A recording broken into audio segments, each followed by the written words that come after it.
John and Anna, I know you guys are working on the shopping cart, which is a great project. It's a micro shopping cart. Um, let's see, we got a couple new people. I actually wanted to ask Ivan a question because Ivan, you were talking about basically not having any of the functionality that changes state inside the component. And so I was thinking, because you were like, you said having a global state is the way to solve that problem. So I started asking myself, how can I extract the functionality that changes the state with use context while building building this form? How can I pull all this functionality that I have that changes the state out of the component and add it into the state? So I have an idea of how to do it. I'm kind of just winging it. I'm not reading any documentation. I'm just like making tons of changes really fast and trying things out. So I wanted to show this to you and see if you had any ideas. I'm pretty sure I'm on the right track, but I just wanted to get your perspective on this. So Anna and John, if you guys want to break out and start working on your project, feel free to do that at any time, or you could feel free to hang out in here. Let's see. And then Ivan, you're the one with the other project going on, so I would tell you to break out as well, but you're the perspective that I'm interested in getting on this. Sure. So I'll do a quick overview of the actual project. Mm-hmm. And then I'll go ahead and show you what I got so far for the state changes that I'm trying to make. Let me just go ahead and share my screen. All right.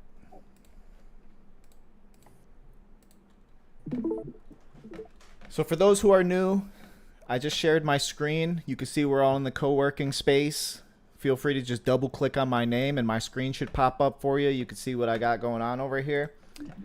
All right. So I guess I'll just start from here just to give like a quick overview of the project so far. So we have this repairs project going on. Anton went ahead and wrapped up the Next.js application in a Docker container and also a Docker container for the database. So if you're interested in exploring that, it's right here in the Docker file, and then we have a make file, Docker compose. I went ahead and I actually used the way that you wrote your README, Ivan, and I made some changes to our README just to make it a lot easier to navigate here. So for Sure. those who are interested in contributing on this project, it's pretty simple. Just follow the instructions. You have everything you need to get started. And I started playing around with this debugging today. Oh man, when you start using just the debugging tool again instead of using console log, oh my goodness, it's so much better. There's so much clarity into exactly what's going on. As you could see all the variables. Oh, it's just so much better. So I definitely recommend getting into this debugging instead of using console.log. I don't know why it took so long. And then the project architecture is here. We're going to go ahead and update this sooner than later as we develop the application, and then how to contribute. So pretty clear, straightforward. And then, so basically what I have right now is I have this page, right? And this page is our sign up. It's our sign up form. So the part of the form that's rendering is based on the state of the form. We have a couple different states: diagnosis state, schedule state, contact state. If we're in the diagnosis state, diagnosis component is rendering, schedule component is rendering, contact component is rendering. And then what I thought was, this is my state. So I'm using use context to create context for state. So before I had like a huge object where everything was initialized as empty strings, and I was like, let me just create a class for this. So I went ahead and I created a class for this. If you look here, we have our sign up state class, and I'm using a sign up state definition. So if you look here, it basically includes our form. So we have our sign up form, which is a diagnosis form, schedule form, contact information form, and those are all defined right here. And then our sign up state definition has the form, has our appointment form state, and I just added the functionality that we need to actually make changes to our state inside here. So this is me trying to copy what you're doing, but on a more local level, and keep this form modular. That way, if you wanted to use this form in another part of your application or even in another application, doing that would be easy. And so if I go back to the class, you can see we have our sign up form, state, and then what I was doing before. This object right here that I have, that's what I was using to create the context before. It was basically like, oops. It was basically like this. So it was ugly. Like you were pointing out, like this adds 20 lines of code to your component, so it just looks bad. So what I did is I just created a new sign up state in our context. So that means any component within this appointment sign up component is going to have access to that object. So this is now a live object called form context. Let's say that you navigate away from this page, your form context state will be lost, right? And then when you come back, all of your inputs are gonna be blank, for example. Because Yes. this right here is kind of like within the context of this page. Yes. .tsx, right? Yes, exactly. That is exactly what the global state will help you with. That is exactly, because if you have multiple pages and the user by accident or whatever navigates away and you want to keep the state of your form, you have it globally and it won't change unless you hard reset it at when the component mounts. Well, there is a way to use browser storage to store the current state up to a given point, right? Yeah. But I mean, since this is a client component, so this is all happening on the browser side, sure. anyways. So yeah, yours is a good yes. But okay, so this is my question now. So I have before I was using useState for some reason. I was creating the form here, which I think this is redundant. I don't think I need this. And then these are my functions that are actually changing the state. So I could just extract these functions out of this component, build them into this class right here, and then anytime, let's just say we go to contact. So contact on change, instead of doing on form change, we would have access to our form, right? So it would be something like form dot. Oh, okay. So I only have access to.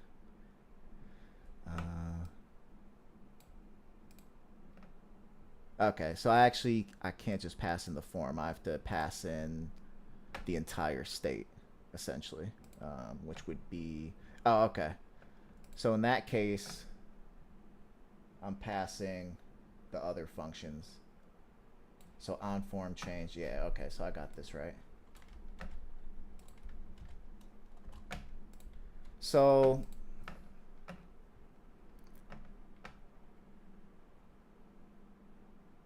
now I guess the question would be like, because I create this, so this is a live object that's live in memory, right? Form context. And then, so is there a way to do it so, I guess my question is, inside this, or let's say this component here, to do like state dot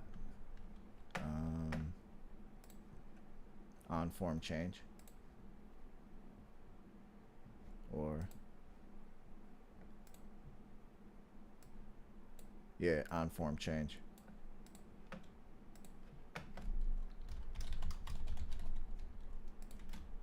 Something like that.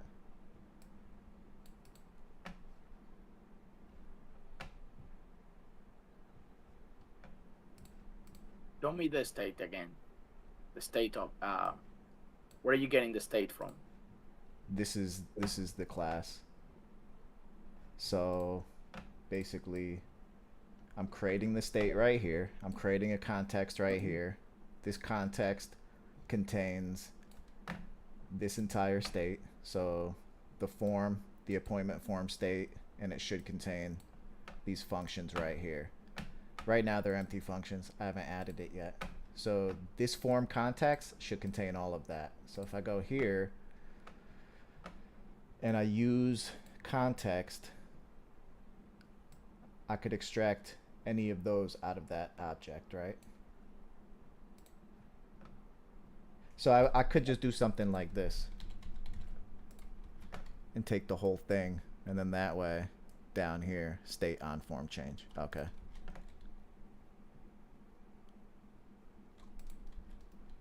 Yeah, or you could call it like form context in the variable, so it's a little more meaningful what type of context you're having. And you would say like form context that on form change would be like it's just the variable definition that you just declared. I would give it a name like a form context. Right here. So you see in line number 18, you call it state, Yeah. but on form change, it's not a state. It's an action. Yes. So the way I would call it is it's just form context. And then now you can name your things like that, and probably on line value you will need to name that and put that state, I believe. Yeah, there you go. You see. Okay. Or maybe just call it context, you know, because maybe you don't want to repeat yourself by saying like form context dot form. It's just like you want to make it feel like you're reading an English textbook, and you could say like the context dot form, context dot profile, context dot this. Do you understand what I mean? Yeah. Yeah. So my question for you planning to stick to context, or you're gonna use a global state manager? Which context is an API, like a global state thing. But are you using something like Overmind? No, No, this okay, is all built gotcha. in. This is all built in state. So I'm like, Yeah, I don't I want to know. add an external library if I don't have to. Mm-hmm. So yeah, I wanted to stick with this, but then let's just say, So yeah, you want to I have guess we have to build this out and just start testing it because I believe this quick, should work. sorry, quick question. I believe Are you'll you have to. planning to use the use context in a more global, or just per component, per functionality? Hold on 1 second. I believe I'd Yeah. have to do something like this because we do have to pass in the event object too. If you look here, actually. Yeah, you're still not receiving anything in there. On form change, yeah, we need an event. So Oh yeah, you need an event. Yeah. yeah, so I believe I'd have to do it like this. But yeah, okay. So what was your question? Yeah, so you're using the context API per feature in the context diagnostic, or you're just gonna have it globally available. This context, so this context here is only available within the appointment sign up. Gotcha. Okay. Yeah. And then within the appointment sign up, like I said, we have 3 states. If you look to the left here, the first state is diagnosis, the second state is schedule, the third state is contact. So these, I want only these 3 components to have access to the state. So this is the parent component, the sign up, Okay. and then these 3 are the child components, and all these child components have access to the state. Nothing else outside of this parent No, sign up I has got you. access to the Mhm. state. Gotcha. So this should work then. This should work. And then if I go ahead and I execute one of those functions, for example, this function right here, that should actually change. That should make, yeah, so that'll actually change the context. So that'll change this object that I initially created, right? It should, at least. Does anyone else have any feedback or any insight, any input to add here? Is this even a better approach? Could it be more beneficial to keep this stuff here? I don't know. Thoughts?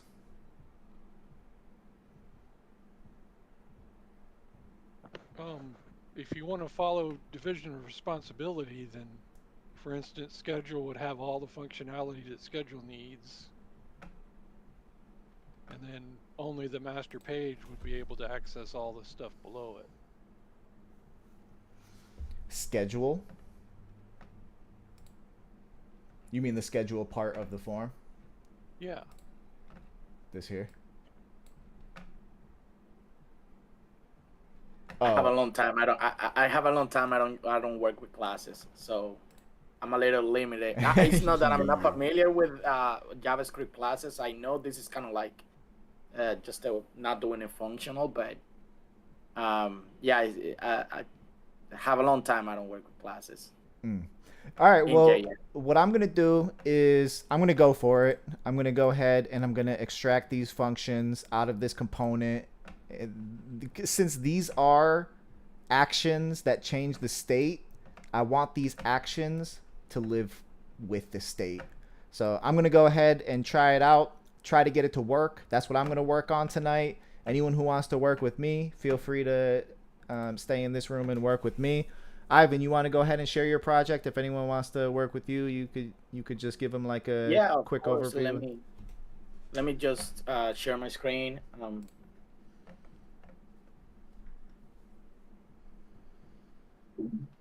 So let me see which one. So screen number 2. Just for those folks who like Next.js, which uses server-side rendering, there is this sample right here where they use Overmind, what I explained yesterday, and this is what Overmind looks.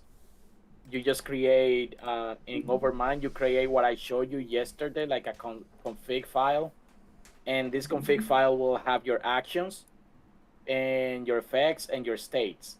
Maybe you want to have those in separate files if you want to get more, I might say, like namespace thing kind of way. But in Next.js, which is what I'm not using, you need to use rehydrate, because in the back end, you will bring the states with a package when you go to the front end. And then, so you need to rehydrate all of the data and the state and actions. And then when you go, for example, to your app, that this is the kind of like class, this is the way that you actually are doing right now. You have a mutation, but then you configure Overmind. Like you see type of windows is not undefined, then you're gonna create Overmind, pass the configurations, actions, and pass the mutations. And with this, you have Overmind in your application globally, and just use it. And you don't have to say like use client, because you just rehydrating from the server the all of the state data and everything, and bringing it back to the client. So data persists, even though if you change from one page to the other, it just rehydrate in the backend. So that's a different approach, because remember that Next.js is a server-side rendering by default. You need to take those actions to hydrate your states and actions and all that in the backend. So let's say that you change theme, and the theme is being saved to the database in Postgres. What the server will do is hydrate Overmind by putting the profile or user state, and the user said that he likes dark mode. When it goes to the front end, the application by default will be dark mode, because the state of the application was hydrated in the backend. You understand what I meant by that? So just wanted to show you that sample in case somebody has to wants to use Overmind for Next.js applications. Um, so this, I believe that Aditya showed this yesterday. We connected the front end and the back end. I will give a highlight. We have, let me just close all of these others, guys. So we have an application that uses a server client architecture. The backend is being built with .NET using F# functional programming. Inside of it, for those who are not familiar and want to learn some F#, I created this script file that you will be able to learn from the comments. Like in 60 seconds, you will get a good grasp of how to use F#. And We have Notebook. That's a library that you can use to test. And this is, for example, a file that you just run this, and it will print whatever. If you want to play around with F sharp with that file, and I believe it's from the .NET. Forgot the extension. I will document this.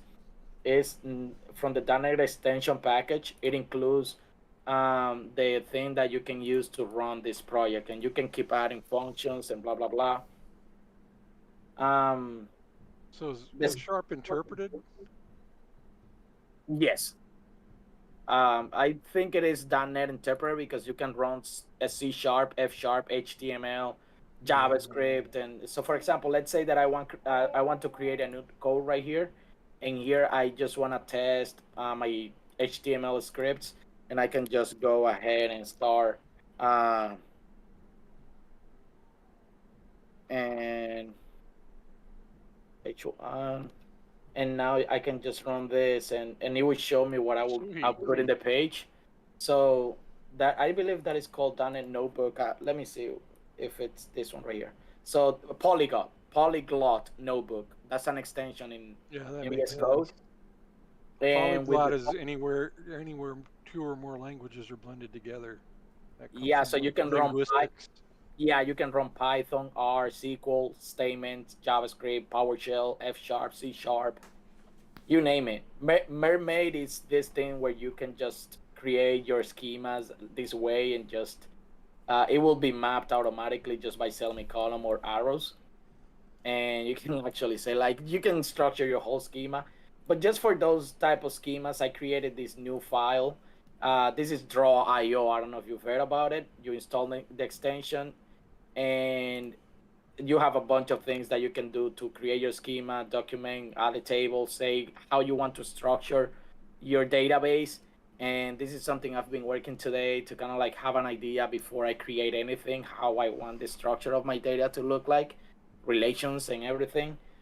So again, server backend, I have the on Draw.io globally. I have the Docker Compose, so whoever that just want to run the application, just need to come here and let it let it stop for a minute.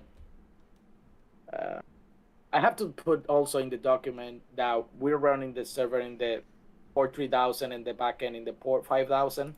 I believe those are valuable information because if somebody has those ports busy, they can just change it, and we can add some documentation how to change it.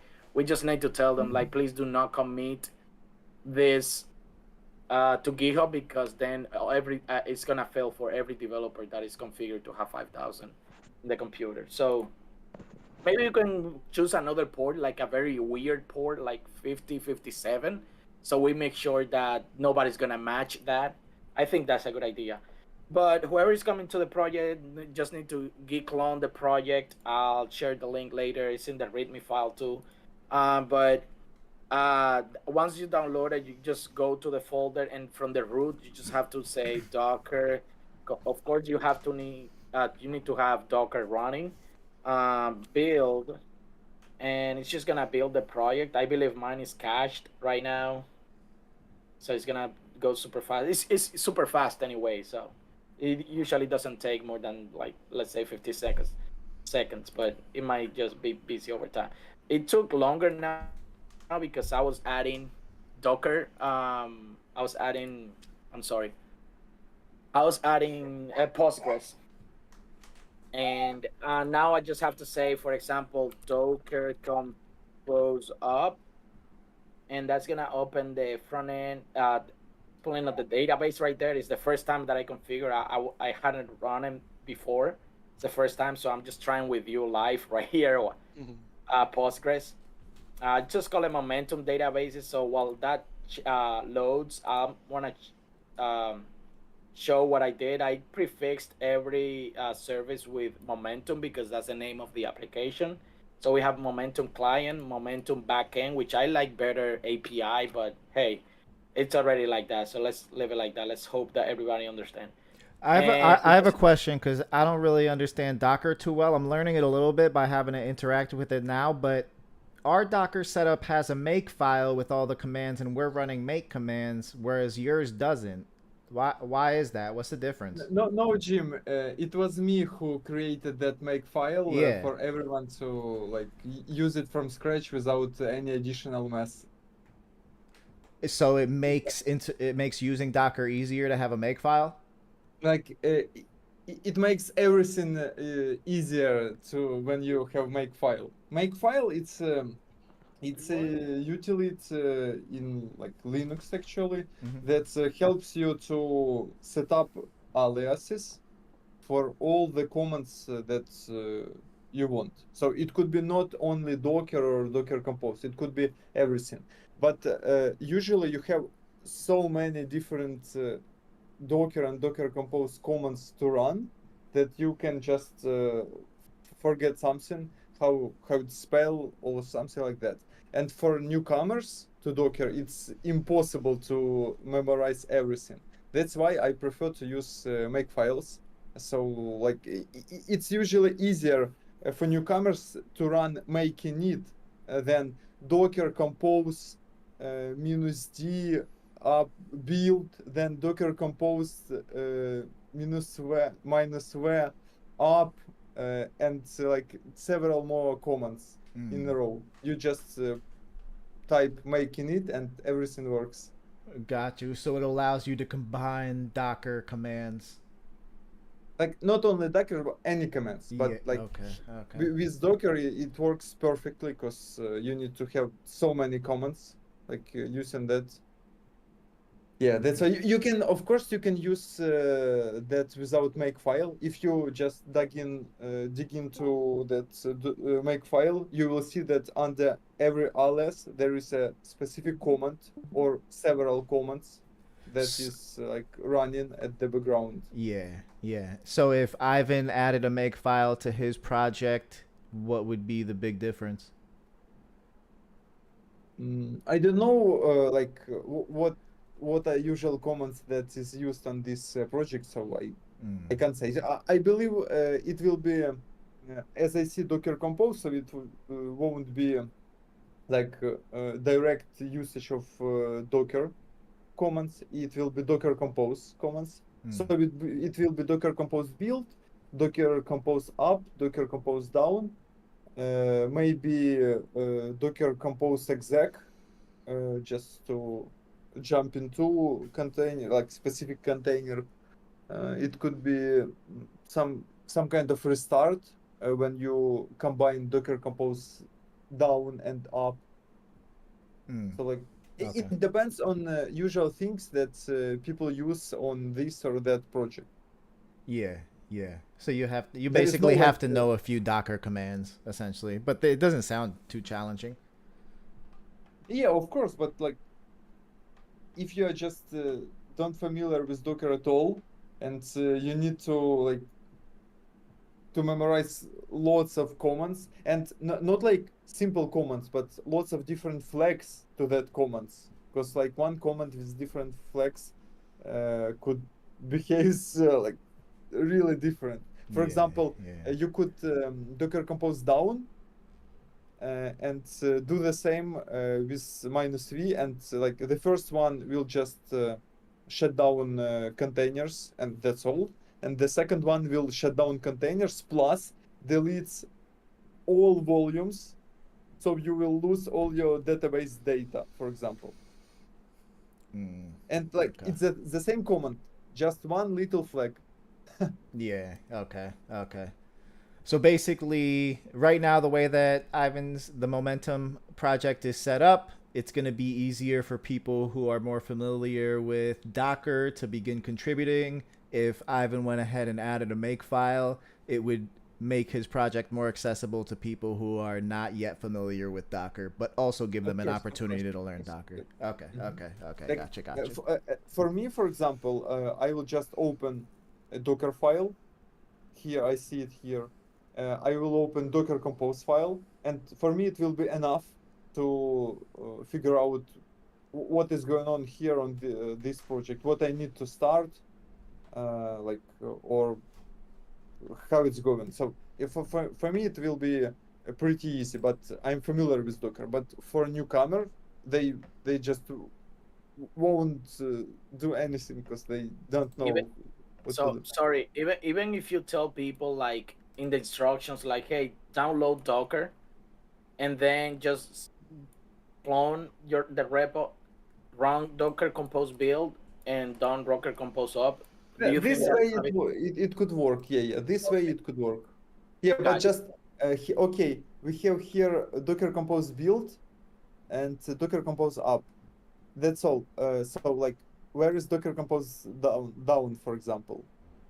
They need to make a course on Docker because I'm not here to tell people to put the Docker down. I'm telling how to run the project. If they want to see the images or whatever, they need to just Google, just like I did. I It's mean, I'm of planning course. to develop. I'm planning to develop. I could make it even harder for them. Like I can just get rid of the entire Docker and make them run pnpm, install pnpm, and like the second option right here is an alternative option to do it. Like you go to the client and download a pnpm, cd to the client, install the packages, and run the dev server. But you need Hey, to you know, have can I actually? I'm gonna make a request for Ivan since Anton went ahead and built the Docker compose and make file for our project here. Ivan, is it okay if I go ahead and upgrade your Docker with the make file to make it easier for people to contribute, and also so I could learn how to set this up? sure, yes, of course. All right, cool. I'm gonna do I that don't. then. I don't. I'm even myself. I'm not familiar with Make. Okay. So Okay. Well, then I'm I'll just go on ahead. my I'll way. work on that a little upgrade right there, and then I'll chat about it with you and just teach you what I learned and maybe share some knowledge. Sure. Yeah. So just so kind of like finish the review on this project, we just have the client running with React.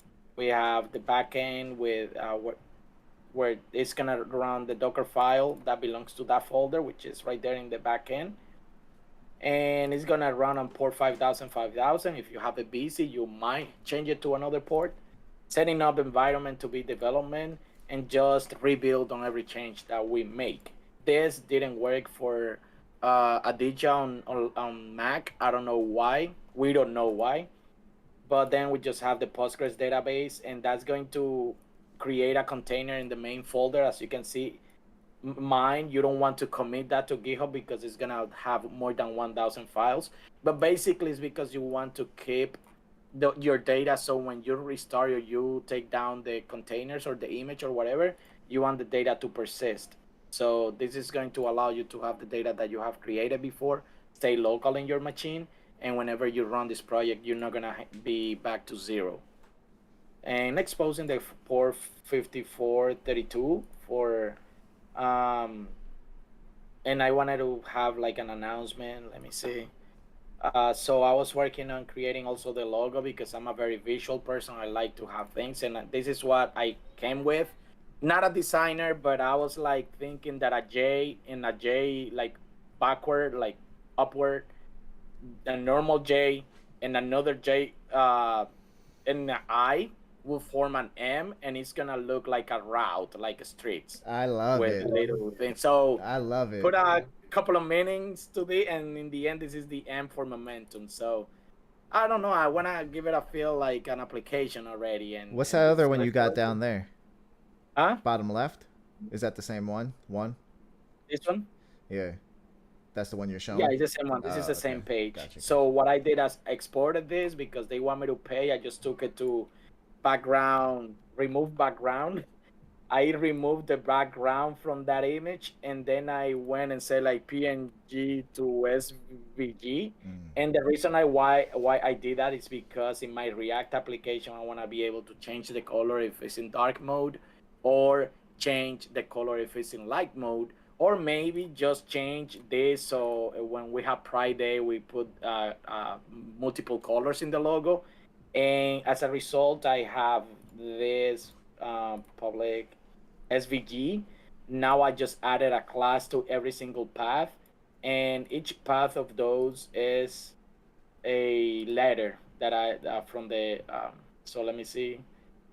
Real in file explorer. So if I open this in Chrome, This is the logo, and then when I inspect it, oops, you'll see that just by selecting, I have each one of the letters that I can style individually. Mm-hmm. So just wanna give it. I'm not a designer. Again, I'm just trying to push my limits as a developer, and that was the result. So from now on, we can have like a feeling of maybe an app. Now I'm gonna start with the React styling and putting all this together. Nice. If you have any questions, guys, let me know. Does the web SVG use the same stupid 96/100th unit that the desktop SVG used? Or do you even know? I don't even know those. I'm not I sure. made the mistake of making SVG files for a laser, and when the cuts Mm-hmm. came out, the drill holes didn't line up, and I had dovetails that were supposed to slot together, they didn't fit, Ay, and ay, I was ay. like, "What's going on?" And I dug into it, and the desktop version used this weird unit that was 96 of 100th of something, Mm-hmm. and so everything was 4% smaller than it's supposed to be. Wow. Yeah, SVG are very complex. I honestly I don't think like this is it. a whole different animal. I really do. Oh, oh yeah. So, like I said, it's just these are J's and I. The three J's and one I. It doesn't have a meaning because what is a J? But it's just I wanted to form an M, and this is the best shot that I could give. Hey, I'm gonna pop down to breakout room number 1. If anyone wants to come and work on this one with me, feel free. And then Ivan, just take this space today. Oh, okay, I'm gonna stay here. Okay, All right, cool. See y'all soon. right.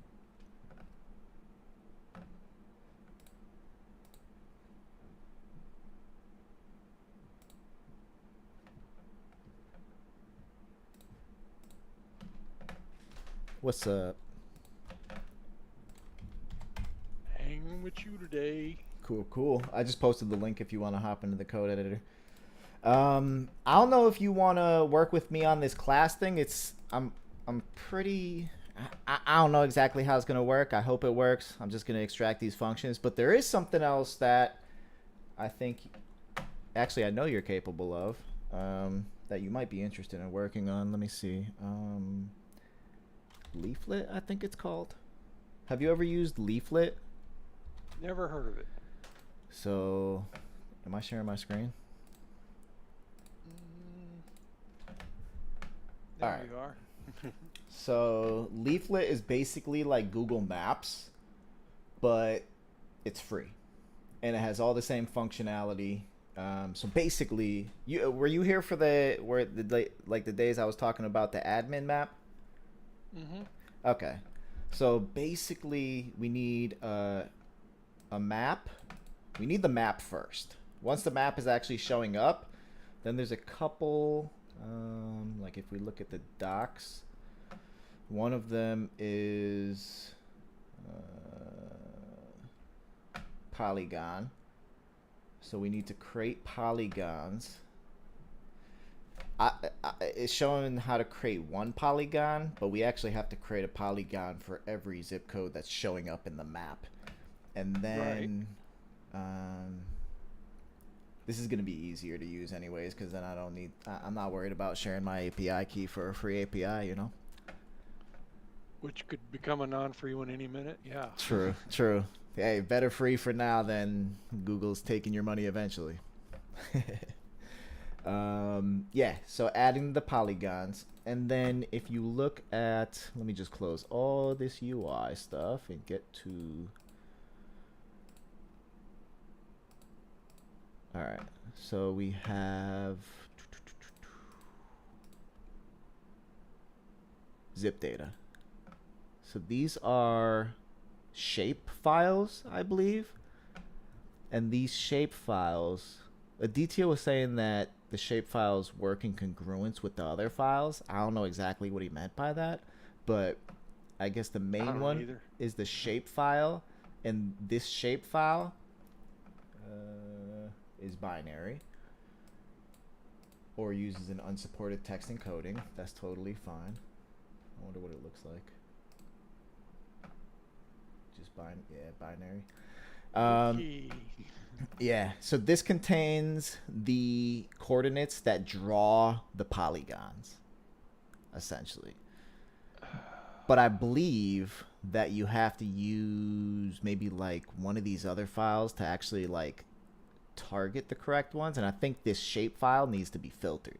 So like if it's filled with all of these zip codes, the United States zip codes, and we only want to display the zip codes that are showing up on the map, I believe that we could get Oh man, it's probably compressed somehow.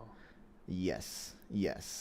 And then I'm sure like if you zoom in closer, then the number of zip codes goes down. If you zoom out further, maybe the number of zip codes go up. But I wonder if the map gives you data that tells you which zip codes are actually like showing up on the map, because we never want to create polygons for more zip codes than are actually showing up. Like if we're just zoomed in on like central Connecticut, we don't want this application drawing polygons for the whole United States.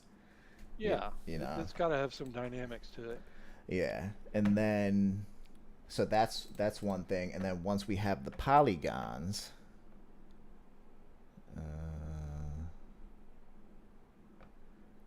we fill them in. I'll have to find what.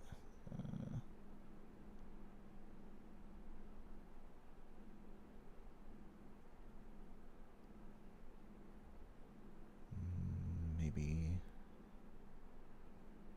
layer group. Draw the polygon. Let's just see this. Polygon. Oh, okay. So we could color the polygon right inside the L polygon class. So coordinates, color, add to map. That seems simple enough, but we have to do it with all of the zip codes showing up on the map. Okay. I wonder if like, I just feel like I need pseudocode for this. There's a lot that's going on here. Well, you're really going to want like an API, and you send it a list of zip codes, and it sends you back the objects that have the polygons in them. Okay. And then is there anything else after we have the colored in polygons? That's basically it, right? I mean, later we could go ahead and like add functionality. Kind of have to see it to get the ideas of what functionality to add. Yeah, so that's that. I don't know if you want to work on that or just work with me, but it's something. I'm gonna go ahead and start cutting these. Tomorrow's 4th of July. Yeah. I think I'll just hang out with you. Alright, cool. Alright. Feel free to pop in. Alright, so some of this stuff is gonna have to change, right? Yeah. Let's see, I gotta get out of restricted mode. I don't know why I have to do that every stinking time. Alright. This is gonna be interesting. Okay, so set form. We're not actually setting the form anymore. Alright, so update form, on form change. We're pulling off the name and the value from the event. Alright, so maybe, and then update form.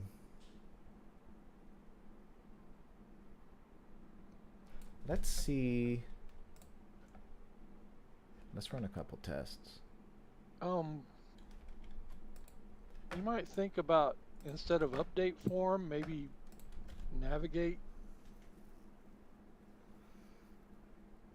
What do you mean? Because you're not really updating the form in a traditional sense. You're replacing the form. You're navigating to a different. Well, it looks like navigation, but it's really just a mode change. Yeah, this is actually, you're right though. It should be like set state, because this form, it's not really. We're changing. I guess we're calling it form, so that makes sense. Update set form. Yeah, but we don't even have a set form function because we were using a state. So if we're not setting form anymore, before we were using, okay, this set form. So it's actually creating a separate state inside here. I don't think we need this.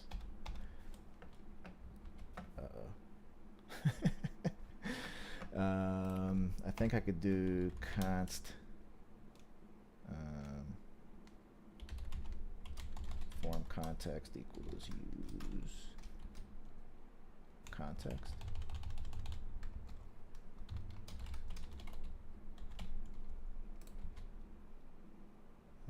Let's import that. React.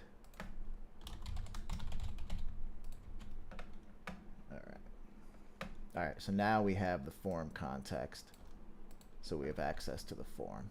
So actually what we're passing here is form context dot form, right?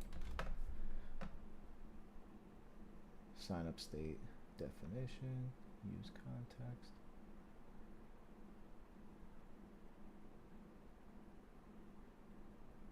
Sign up state definition. So what do we got on this thing?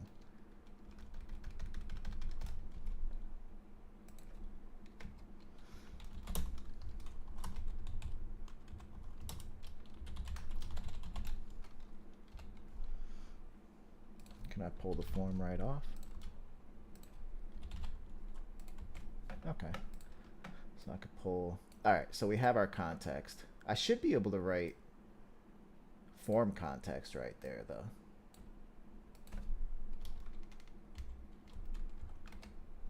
I think it's a scope problem because it thinks of return as a function. I don't think we Which need is this. kind of weird in my brain.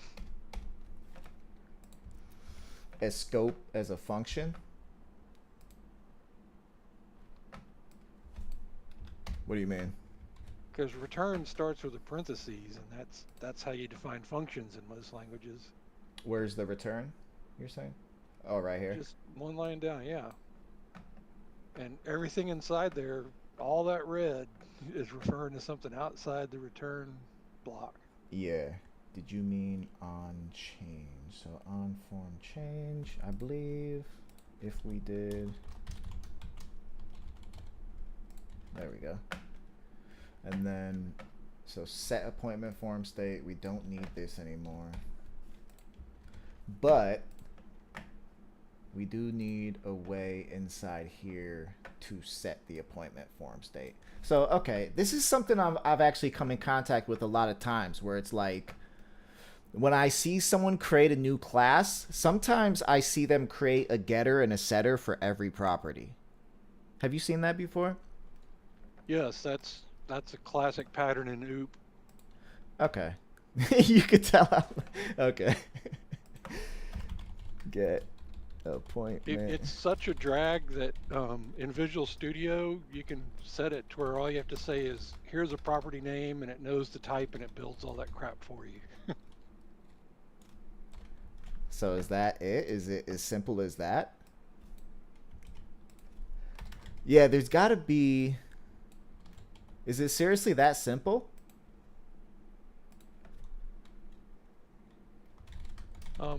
Well, yeah, you're making members methods for the class.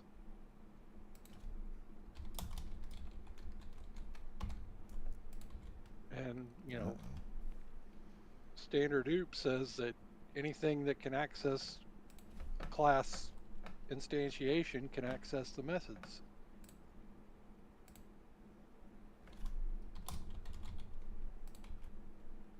And the methods should be able to access the properties. Yeah, it seems so simple. I don't know why I wasn't thinking about this before. And it makes sense. Like, logically, it makes sense to keep the functions that access the state and change the state in one spot. Yes. Oh my goodness. Encapsulation. Yeah, it makes so much sense. So what's this here? Property set appointment form state and type sign up state is not assignable to the same property and base type sign up state definition. New state is not assignable to type No, that, yeah. Types of parameters, new state and value are incompatible. Appointment form state is not assignable to type appoint. Set state action. Huh.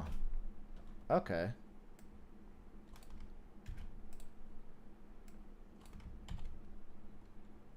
Is that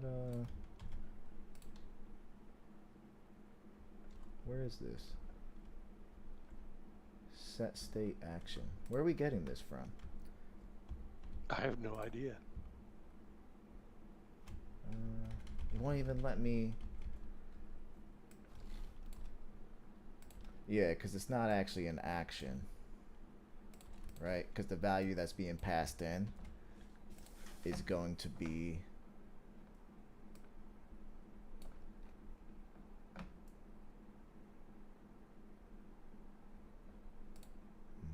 appointment form state. So what do we got here? So it's going to be one of these.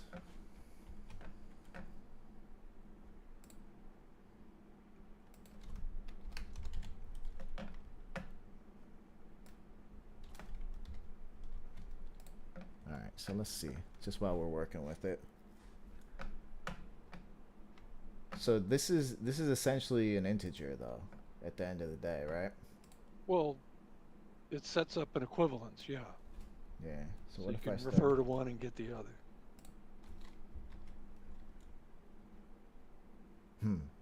Yeah, because I set it up in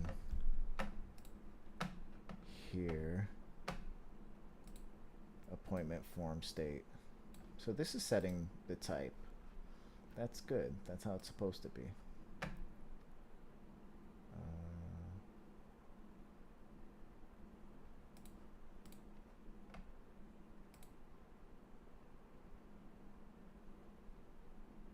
Okay.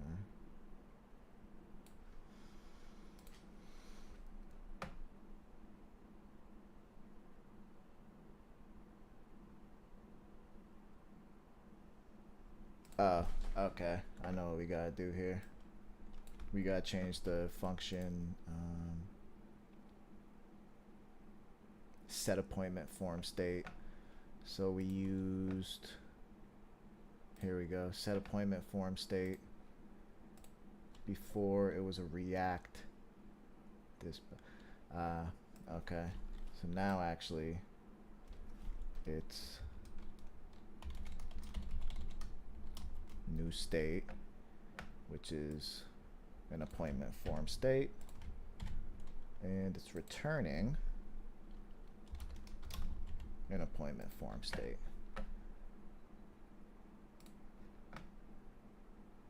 There we go. Nice. All right. Cha-ching. So we got that. So now we can Well, access the now you've got appointment. a pattern for the other two. Yes. Yes.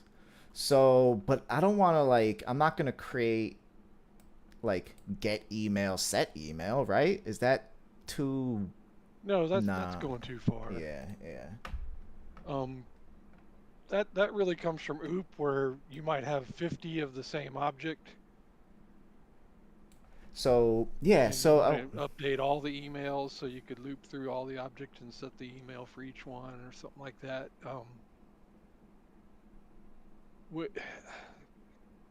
Other than encapsulating data and methods together, there's not really a need for classical OOP in a React type app.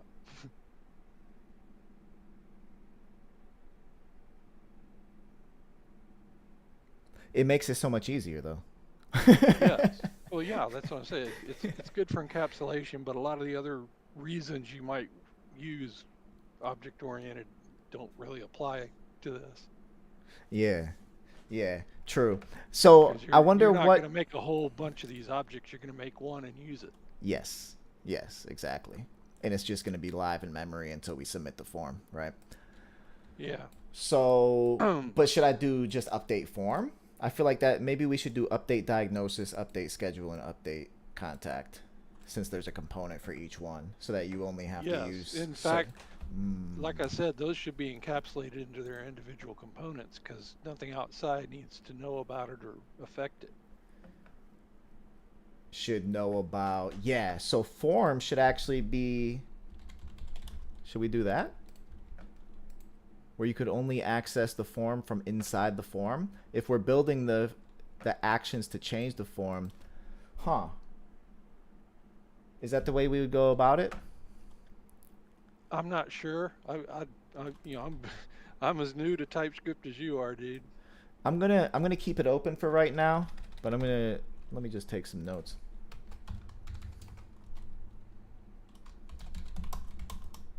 But it's a matter of what they call separation of concerns. If you get an error that says something about schedule, your instinct is to go to the schedule.tsx and you expect the problem to be in there and the solution to be in there. Yeah, I know. I think it only makes sense because we don't want someone to be able to just do like form dot diagnosis dot device equals. They should always have to call a function. Yeah, that way lies madness. Yeah. We'll keep it public for right now, but I'll keep this here. Yeah. So that all right. This is starting to all make sense. All right. So we'll do. But then you were saying something about these fields here too, right? Like these internal objects, these should be part of the form, yeah? Well, they belong to the individual components, you know? Yeah. So and by default, because they belong to the components, they also belong to the form. Yes. But the form as a whole doesn't need to know anything about what's going on inside the components. The form just switches between them. Yeah. I like the form because I think eventually we could even extract this. And right now our form is a sign up form, but eventually we could make this sign up state different types of forms. And so the structure that's showing up here is dependent on the type of form that you're creating the class with. Yeah, okay, I could see how this. All right, that's later though. That's down the road. But keep it as a whole object right now, just for simplicity.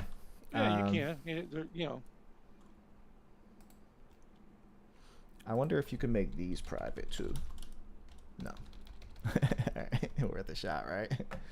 No, you would have to. Well, if the whole form is private, then all this stuff internally is private. All right. So let's do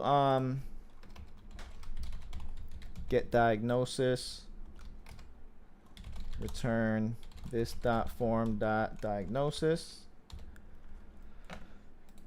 and set diagnosis. We're basically passing in a new diagnosis object, right? That's like my intuition is saying this.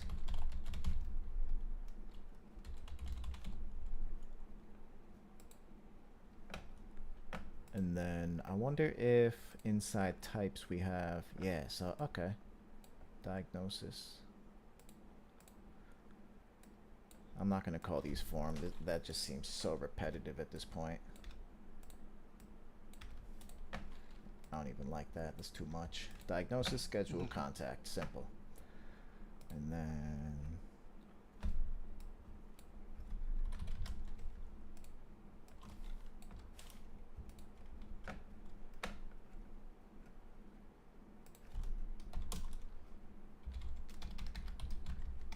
diagnosis. And it returns a diagnosis. Let's just do a dummy diagnosis for now. Okay, cool. And then we're gonna have to figure out which part of the diagnosis actually changed. So what we're gonna do is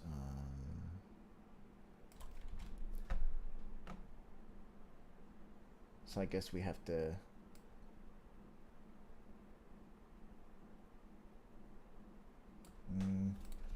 would we just do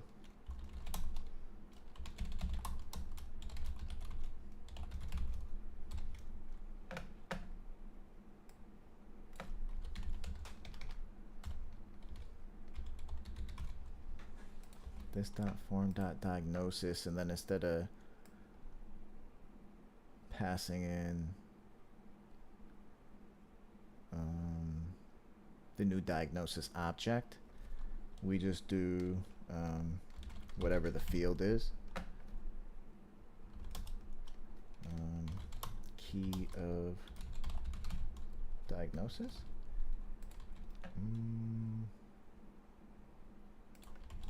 It's just a string, right? Yeah, but I don't want any string to be passed in. We want only a string which matches one of these, because then it's potential to add a new property to this.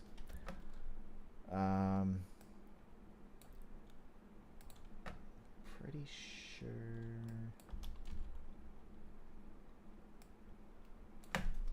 I don't know. Ask ChatGPT while we do the rest of the stuff.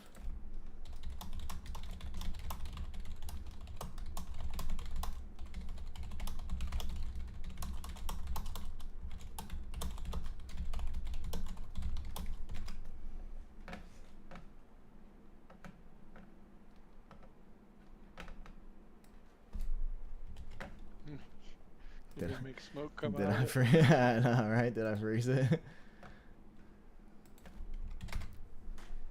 Aha. Key. Oh, the words key and of are together. All right, so I separated them. Yeah, you were close. Oops. So Yeah, close. that'll work. And then it returns a new. So if somebody passed in banana, it would cause an error. Yes. Yes. It has to say device, manufacturer, model, or questions. So, all right. So this is tight. This is tight. This is clean. And then what we want to happen here is we want to replace the old diagnosis with the new diagnosis. So basically, do we even need, I don't think we need this. What if we did If we're passing in the key, we should also pass in the value. True. New field. Value, which is going to be a string. All right. So this dot form dot diagnosis equals dot dot dot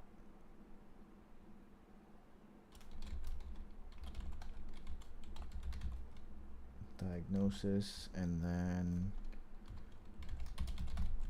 new field value. All right, so this will be the name, this will be the value. All right, and then questions is going to be a little bit different. Well, not really, right? Because if it's questions, we're just going to pass the array and send this to them. In a set method, you really don't expect to get anything back because you're saying do this, you know. All I can really say true. Is, you know, I don't need I any did of or this. it broke. Yeah, we don't need any of that. Yeah, because technically we're just setting this, right? Cool. So that should work right there, and then we basically need the same thing for the other ones. Simple enough. Hey guys, excuse me. Hey. Is it Anton the pro on Docker right here? Say what? Was Anton helping me with like giving help with the Docker? Yeah, he was the other one talking about Docker. Yeah, so Anton, I think I need your help because the application is not refreshing when I save it. It's refreshing when I save on the back end, but it's not refreshing when I save my front end React. Do you guys have problem with that? Are you talking about updating in real time? Yeah, updating in real time. No. How are you guys? It updates once I make any changes. Front and back. Did you add any special like develop, watch, or whatever to the front to the Docker? Well, our setup is a little bit different. So if we look at the, actually, if you look at the README, it says, so troubleshooting. If you're on Windows, add watch poll polling, hot reload on Windows. But I believe the way that our project is set up is that it should have a hot reload with with the make, right? That with, you were mentioning. yeah. Anton, what functionality creates the hot reload? Let's see. I think you're on mute if you're talking, Anton. He might just be away from the keyboard Yeah, too. yeah. Let's see. Okay, I'll keep giving it a try.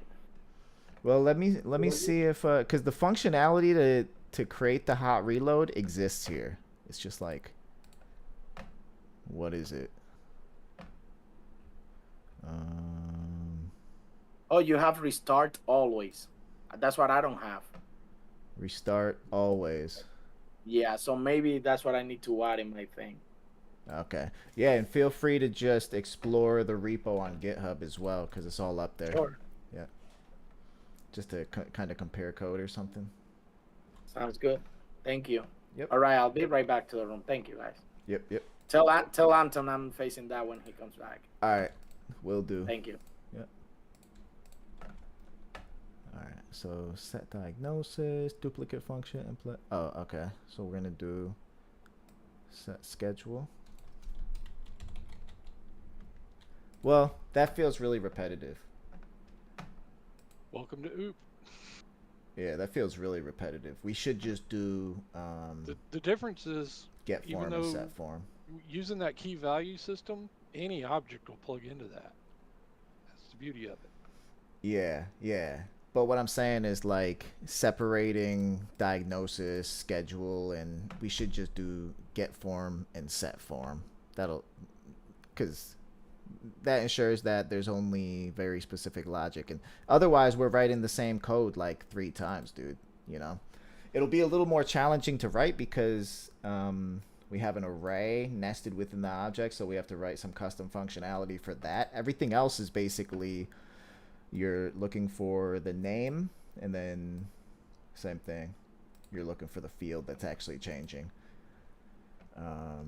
If this is the field that's changing, maybe we could write some custom functionality for that, but there's got to be a way to abstract that out as well. So we're really just replacing the old value with a new value, so we could do the same thing with questions as well. All right, yeah, but that, yeah, because get schedule, set schedule, get diagnosis, it's so repetitive. So this will be a little different. So set form. So to set the form, we need the... Well, now you got 2 levels of key, though. Exactly. That's why I was saying it'll be a little more challenging. So let's just do that.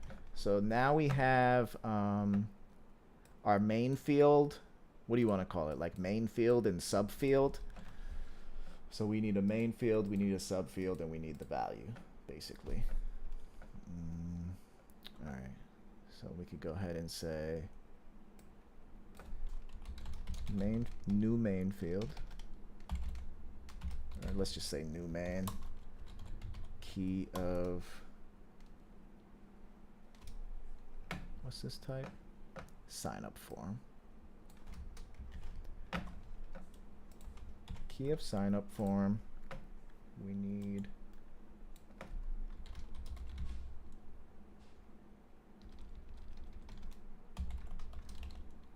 there's got to be a better way to call this stuff too. Key of, all right, so that's gonna be, could be any of these.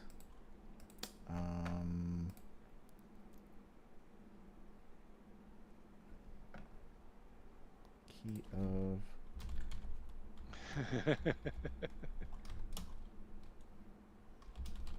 there's definitely a better way to do this.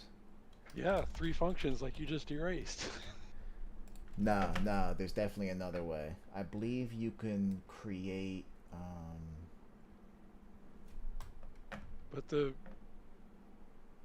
second key of is dependent on the first one. yes, exactly. So if we do something like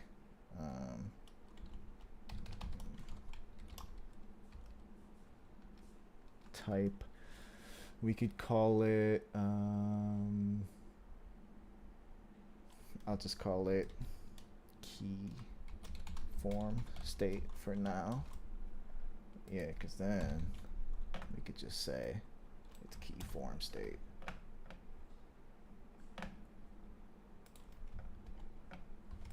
There we go. So it's gonna be one of those. I need a better name for this though. You could you could tell I don't like thinking about names, man. I'm just like whatever comes to mind first. All right. So basically, Yeah, naming becomes more obvious as the app gets more mature. yeah, yeah. It can be a pain though. You got to use that replace.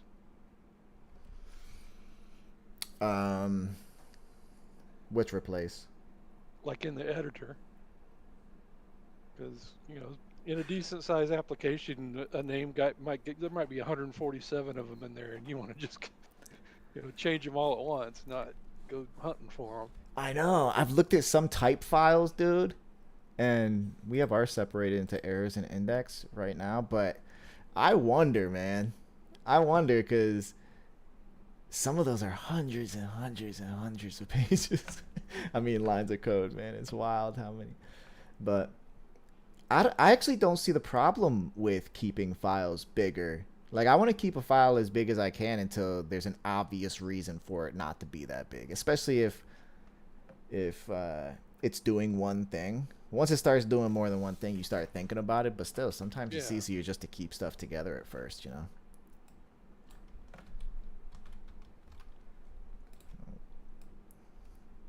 Contact.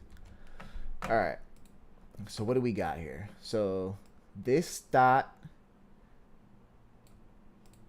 form equals Oh, so this dot, you need to make like an object out of the new main, and then you can say key of. Well, shit, man, I don't know about this.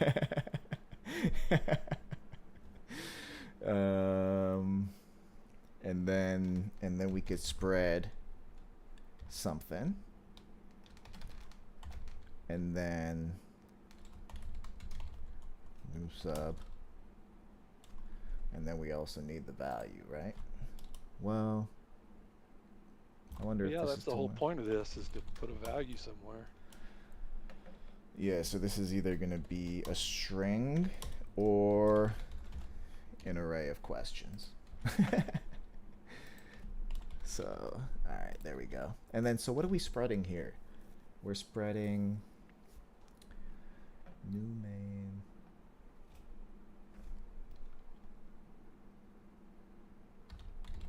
Is it new main? Because if we're diagnosis, the diagnosis object. Form dot new main, wouldn't it be? Or form bracket new main, one or the other? No, because we don't want to reference, because there's no way for us to know which part of the form. Yeah, because new main isn't on the form. So if, let's just say it's, we're changing the diagnosis. We're passing in diagnosis. We're passing in the key of diagnosis, so device, and then we're passing in the value. And so if new main, if this is diagnosis, then we also want to take the diagnosis object and spread it. So this is just a name though. So you're right, it would be, there we go. Yep, you're right. Because we do want to take the form and then spread And like you're saying, if it is an array of questions, you're gonna have to put a couple of steps in for that. Will that change this?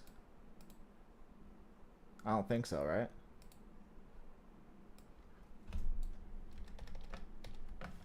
Because if the value that's passed in is an array of questions, then yeah, then the value is going to be an array of questions. But if it's just a string, if it's just one of these other ones, then it's just going to be, yeah. So the value. Okay, I'll buy that. Yeah. Yeah. So that If should work. TypeScript's is smart enough to figure that out, fine. Now. It makes the strongly typed part of my brain, the hair stands up. I'll live. But there's this functionality here. This is actually literally what we have here. So let's go ahead and appointment form state. So let's go back to the page real quick. Ah, okay.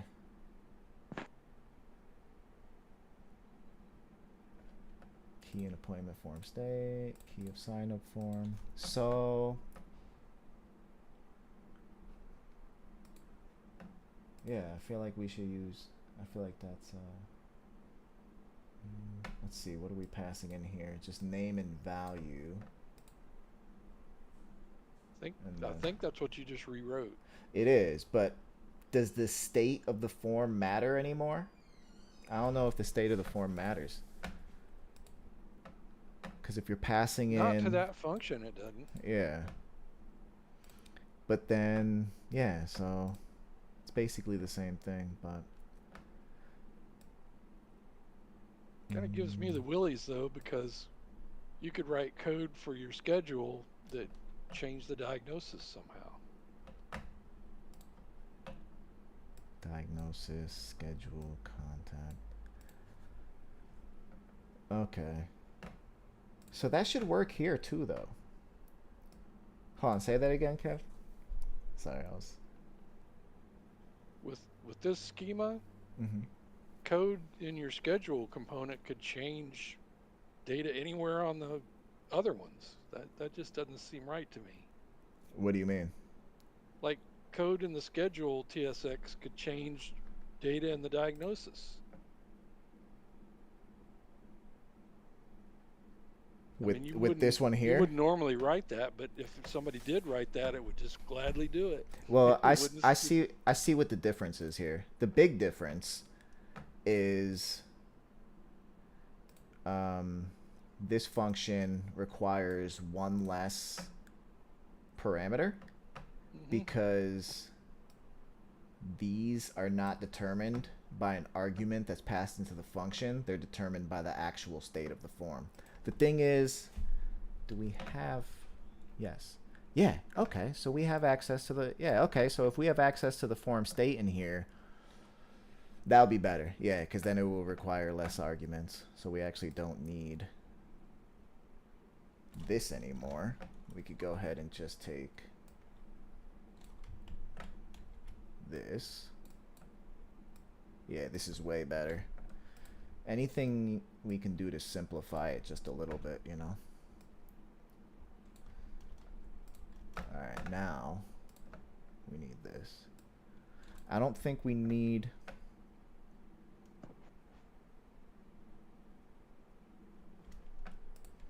We'll take this.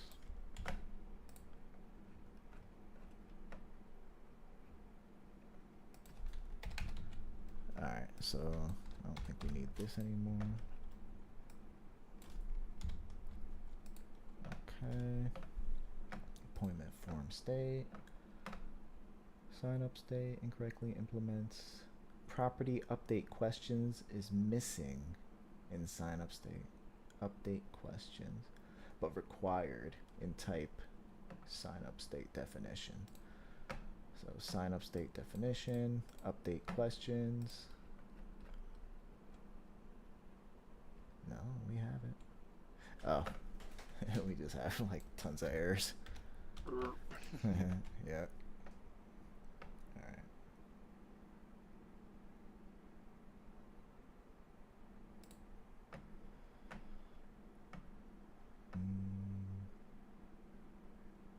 argument has an any type because expression of type any can't be used for index key of sign up form.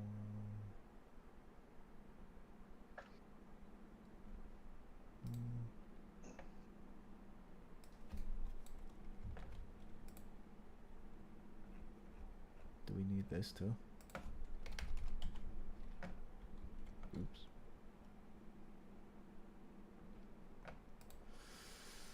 Actually, we don't have access to any of that stuff here. Do we need that? So we have. It looks like you're here we directly go. referencing that. Yeah. There we go. Okay. Previous form. So this is actually going to be this dot form. All right. Cool. And then we could just say field. That makes a lot more sense. Yeah. All right. And then yes, it is.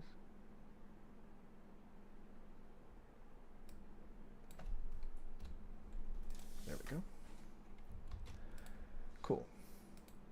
And then All right. the next function on form change. you On need to form change that change. to set form, I think. So I think this is the one function that probably should be in the component, right?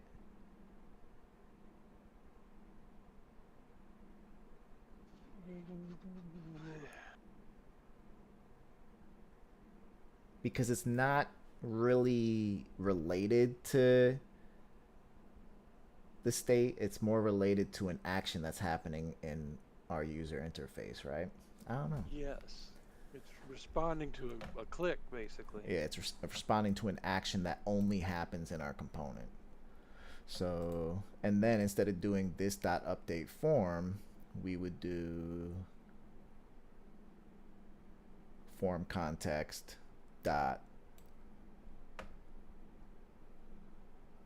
set form. You're gonna use your set form, yeah. Yeah, set form. Okay, so let's put that back in there for now. All right, this is getting cleaner, so I like it. This is actually getting way cleaner. This is so much simpler than it was before. Oh my goodness. All right, and then on form change. Cool. Cannot redeclare. All right, so we actually don't need this here. On form change. Let me keep the signature. Let me just comment that out for now. Sign up state definition. All right, we need to make sure that it matches. Right now it just doesn't match. And then, all right, so we still have everything we need, right? Returning void, on form change. There we go.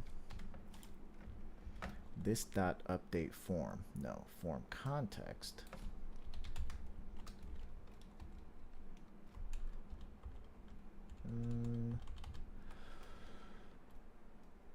Update questions, set a point. So we don't have access to that, but what is it called? Set form. Okay.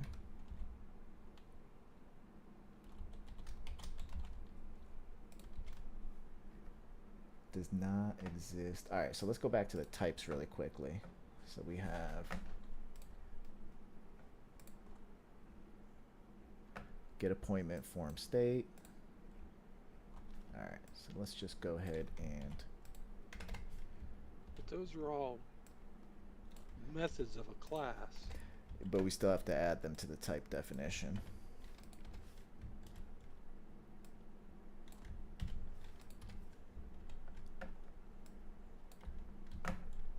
That way.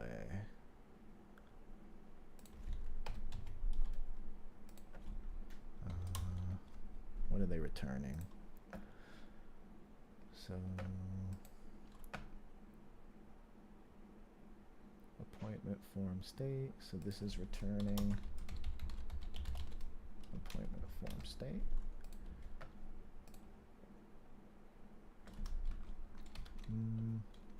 It's taking nothing. Appointment form state. All right.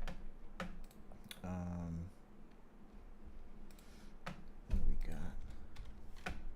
This one, same thing, except it's taking an appointment form state as well.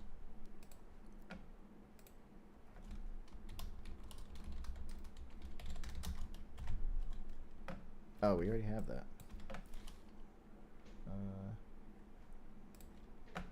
Yeah, set appointment. Okay, yeah, we already have that. Get should come before set though. All right, and then get form. Let's just do this quick.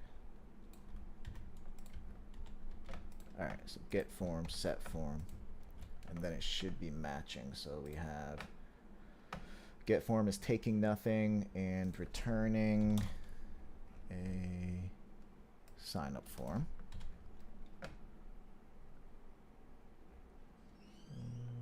Is returning a sign up form. So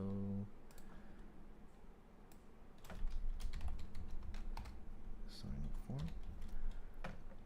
And this one is taking set form is taking a field and a value. Let's just copy this whole thing.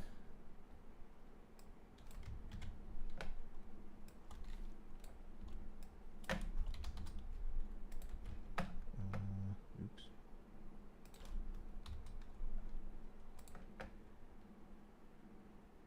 Key format. This should actually be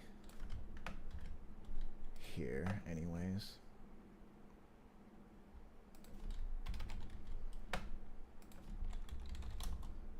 Oops. And then we should import it here.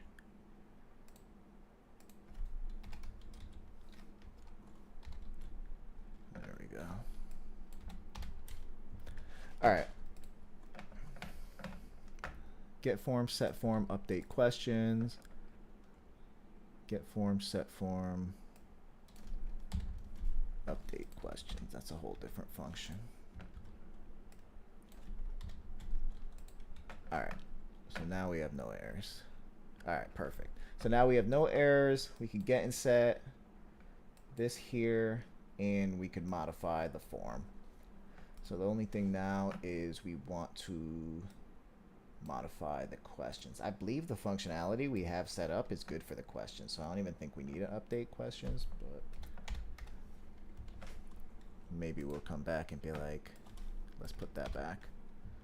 For now, that's good. We'll try it out like this. And then that's pretty much it, right? I don't need these anymore. Nope.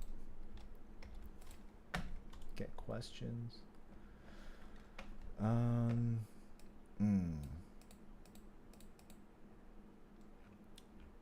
So get questions. I feel like that function should be here, right? Because if we want to populate, yeah, because we want to start with a series of questions based on the device. So where exactly do we know the device? Uh-oh. We actually need that in here too. All right.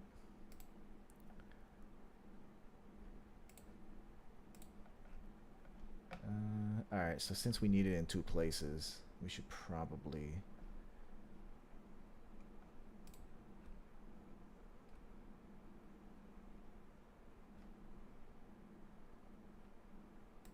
appointment form state to component map.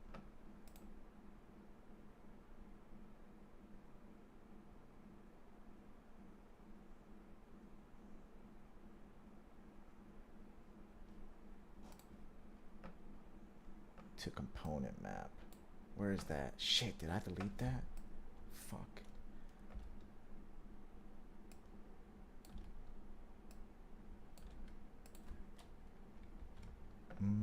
Okay. okay. Form context, set form, name.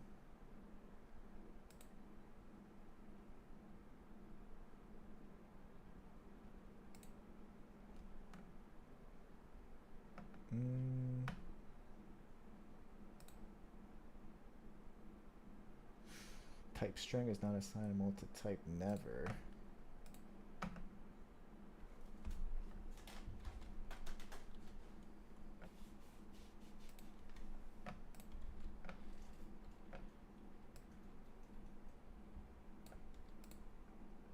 Key of key form state.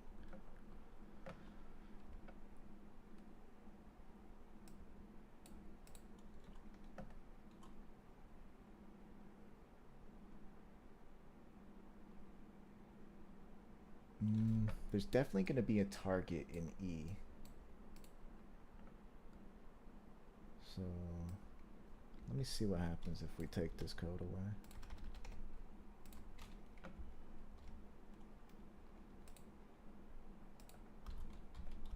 Can I?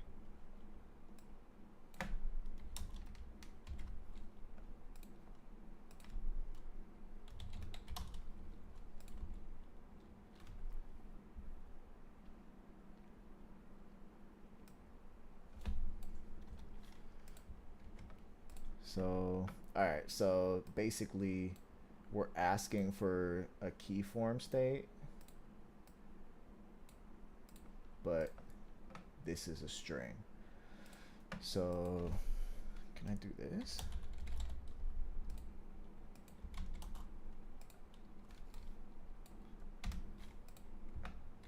There's gotta be a way.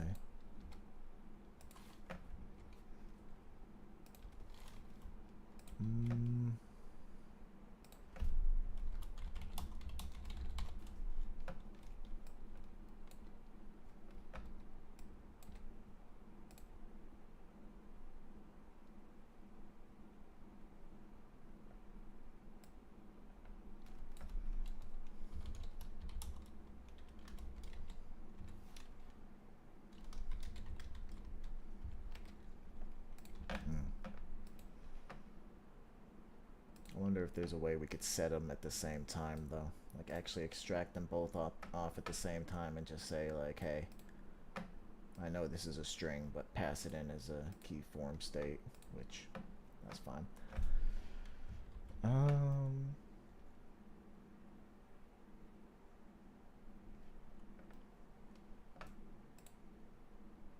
Alright, so now we're actually passing in form context.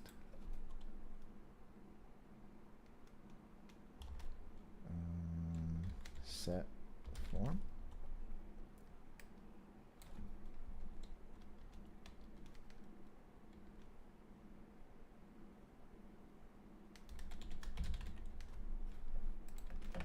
Set form. We do want to pass on form change into though.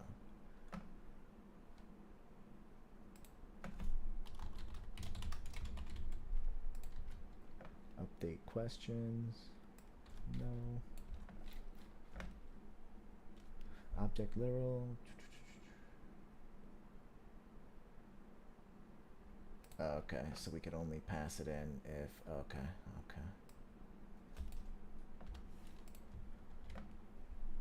All right, and then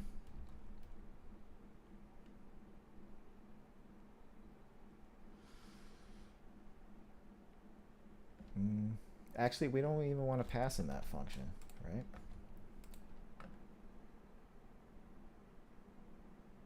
If we pass in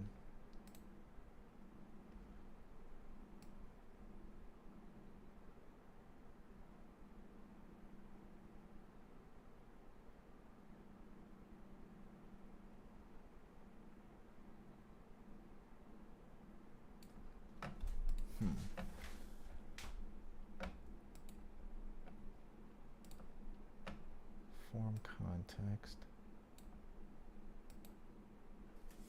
Let me see something.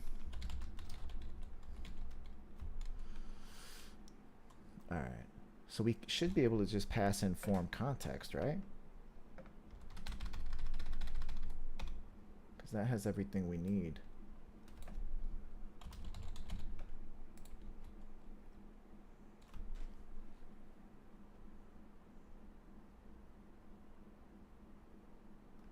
Sign up state definition. So let me just do. There we go. Cool. All right. So now it has access to everything. And then, damn, I actually deleted this map by accident, man.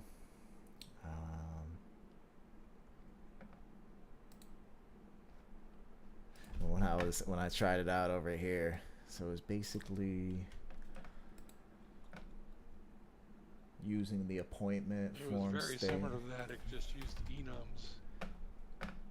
Appointment form state to component, right? All right, so let's go ahead and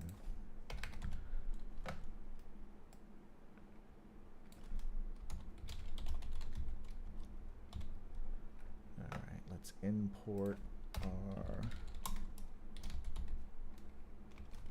diagnosis. Appointment form state dot diagnosis. Okay. Schedule. Import contact.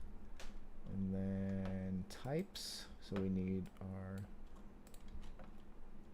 well, appointment form state. All right, so we need that enum.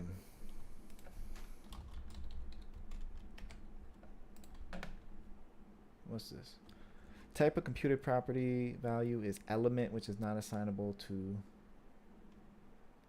type string appointment form state. Oh, so we're actually returning a React node. All right, cool.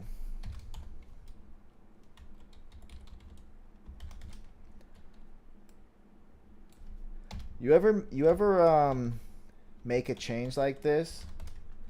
Like you do a whole bunch of coding, you code for like an hour and a half, and then it just doesn't work, like the solution doesn't work?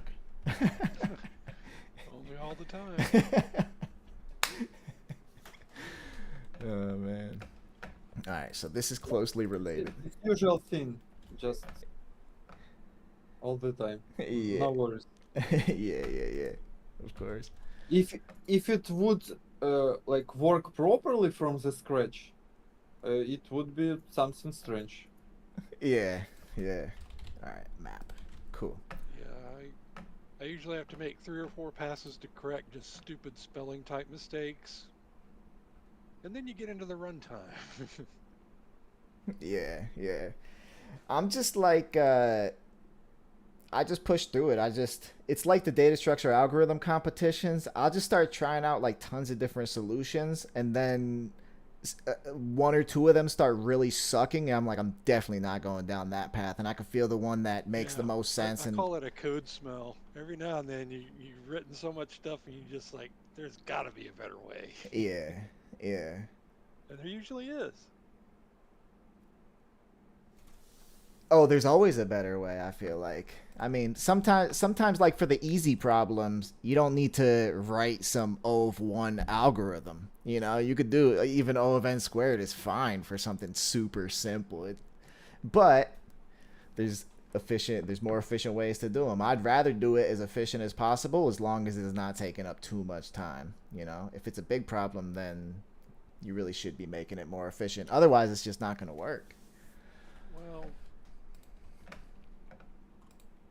I just always think of the user's point of view, because they don't care what your code is. They don't care what framework you used or what fancy tricks you pulled. It's just when they do something, they expect it to behave a certain way, and when it doesn't, you got a problem.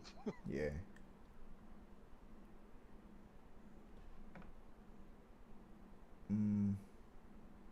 You know what?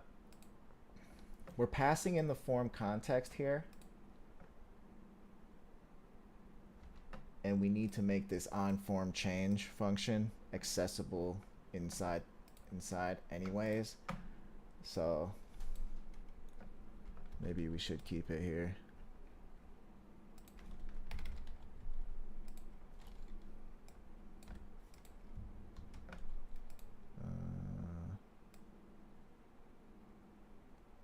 This dot set form.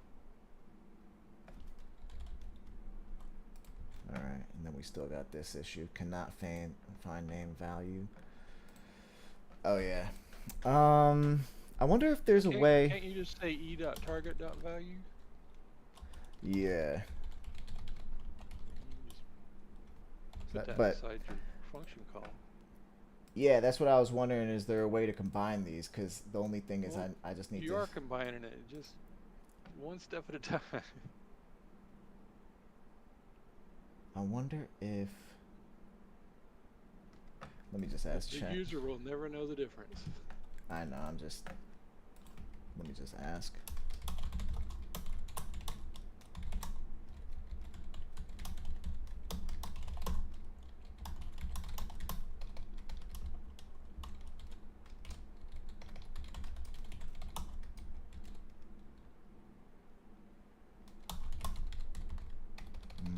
What do you call it when you destructure?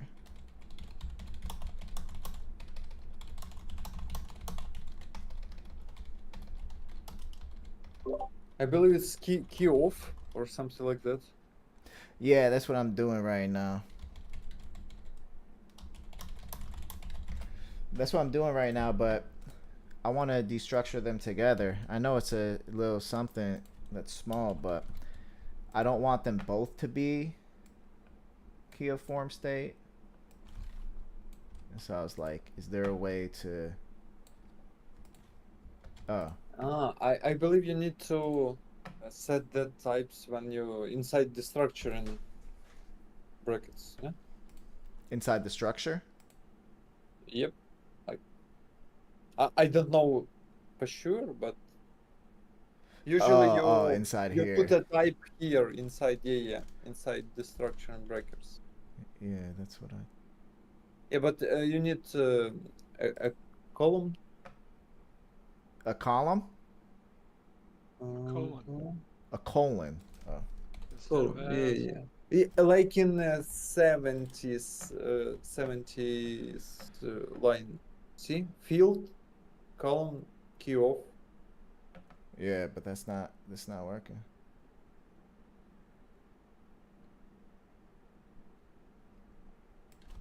Because like event target is not specified, no? Because this isn't specified?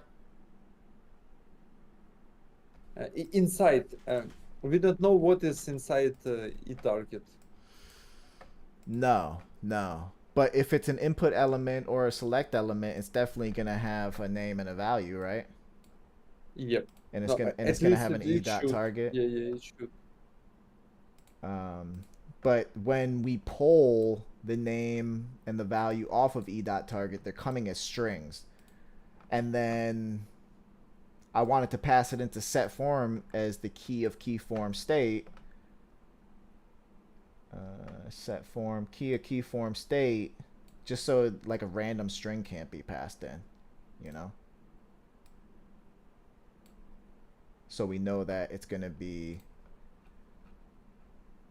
one of these keys.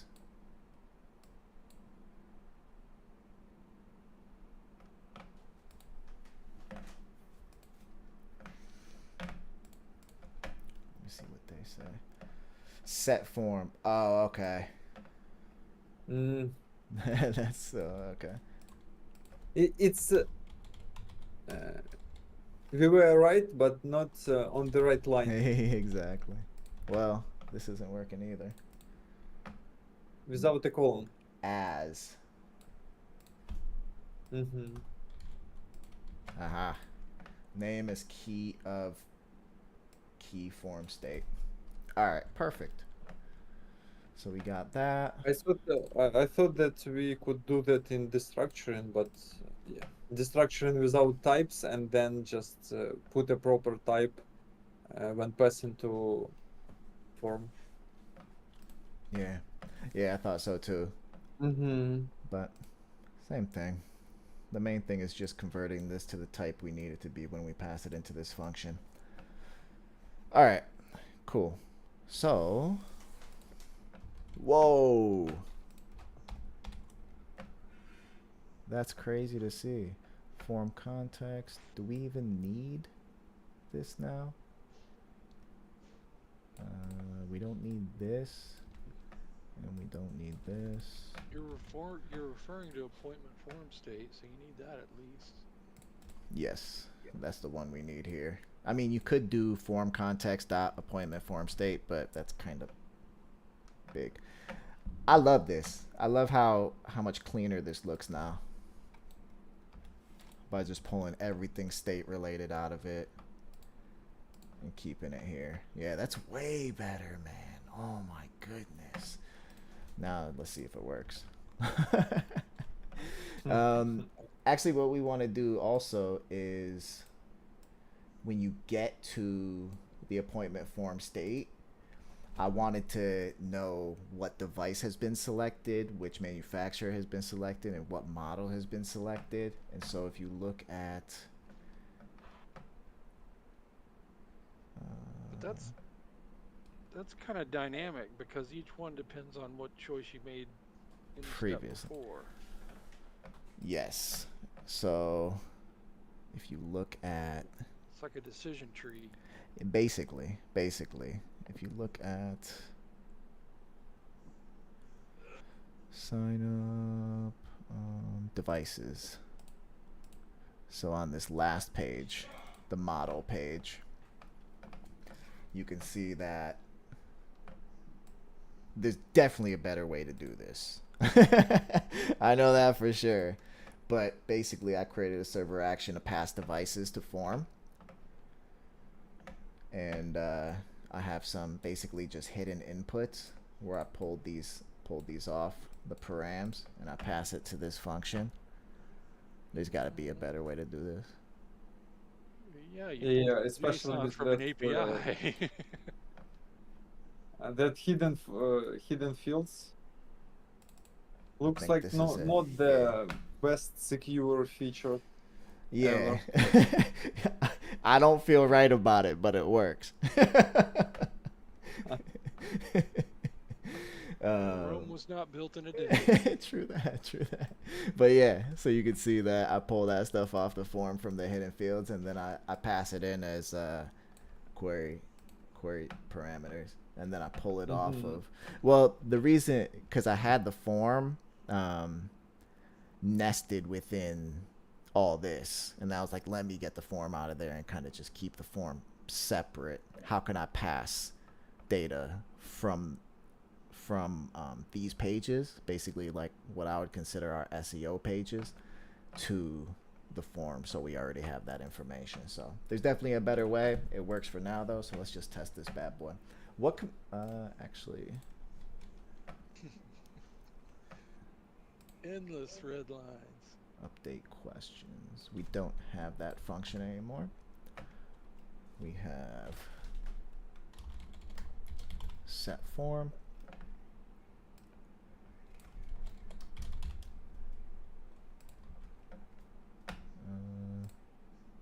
Oh, we actually need 2 arguments here.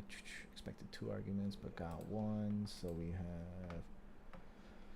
have. This was when I actually wrote some custom functionality for that, but let's see.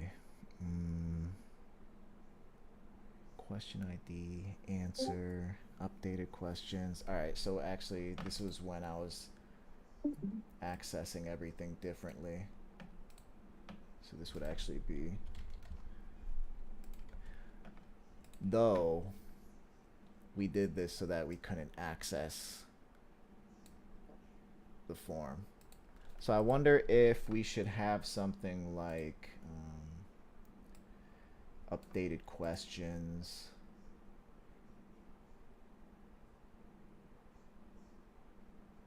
get questions, maybe, like if we need to access these questions so that we could render the correct questions, maybe we should have a get questions method as well. Wouldn't hurt. Yeah, I mean, I think it. Let me ask you this, because I've never done it like this before, so this is sort of newer to me. Would you pre-build get and set setters for every single one of these fields for every property on this object? Or because I've seen people do that before, like once they design a class, they create getters and setters for every single property. And well, that gets into how to explain it. Sometimes you write a class for objects that are going to be used all over in different places in the code by maybe by people you don't even know. yeah. So that lets them say, object equals class, new class, and then you can say object dot and get a list of stuff. Makes it easier to write. Mm-hmm. But it also allows you can control which properties can be messed with outside the class and which kinds can't. And I don't think TypeScript really does OOP. I mean, at the end of the day, you shouldn't be able to access the form or access the appointment form state, right?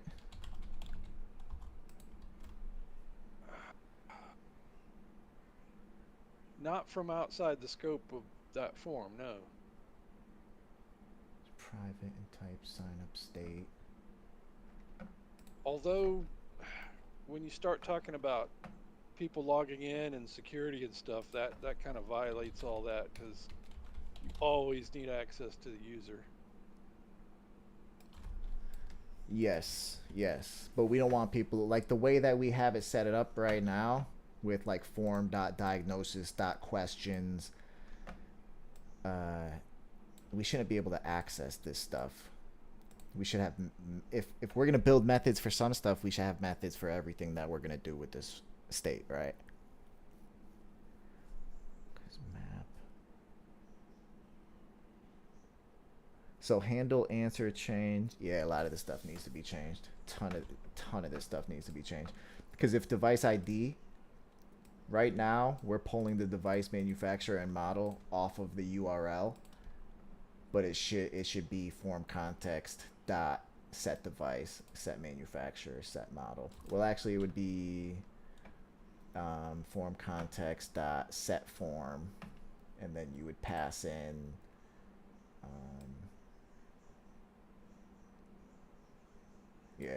so device and device ID. So it'd be something like set form device ID, right?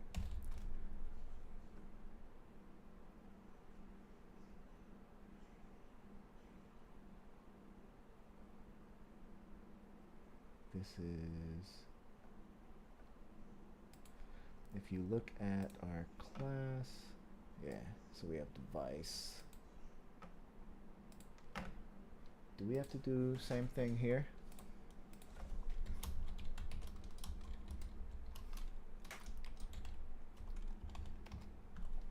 Yes. Interesting. Okay. That way we know it's not just any random one. If we change this and it, do we get an error? No. Only at runtime. So we need a way to prevent against that, because I don't want.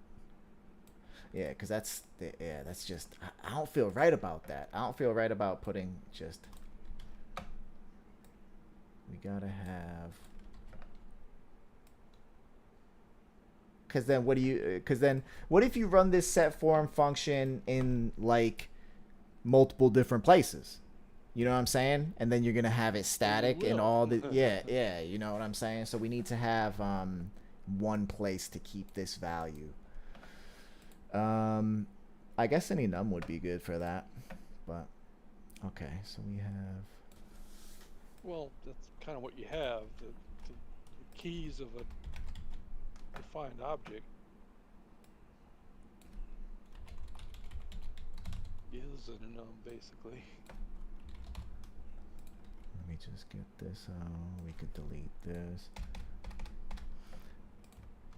Yeah. Oh, It won't be device ID every time, will it? that just feels so much better, dude. Nah, it's gonna be manufacturer ID.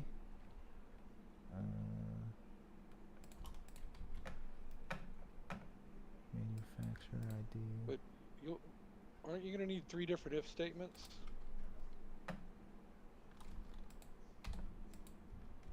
What do you mean? Model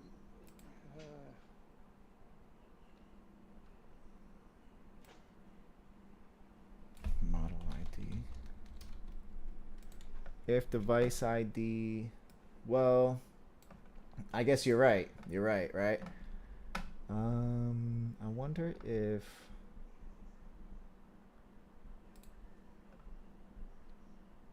yeah, because this could potentially be null as well. So how come it was working with the other ones?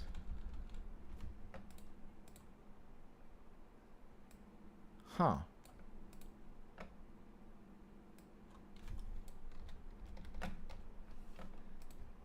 The thing is, we got to find a better way to pass that data anyways. Let me go ahead and just... Do we have any num yet that has device manufacturer and not device again? Types. I don't know, you wrote it. Let's see. We do have diagnosis. Device. Alright, so these are strings right now.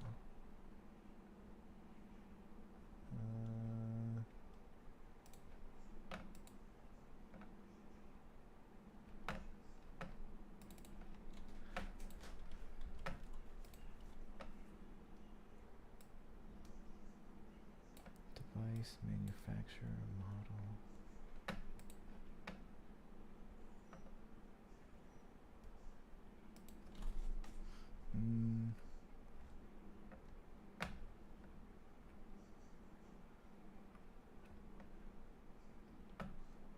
I'll just keep the enums up here, I guess.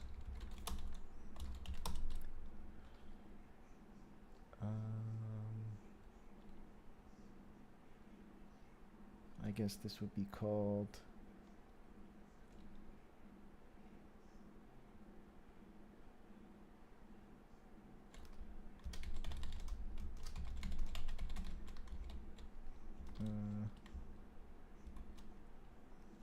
I don't know.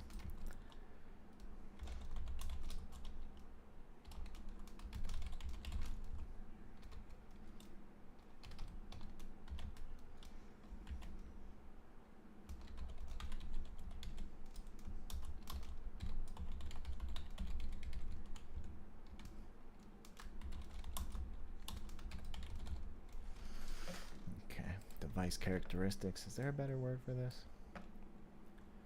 Because device is in here anyways. So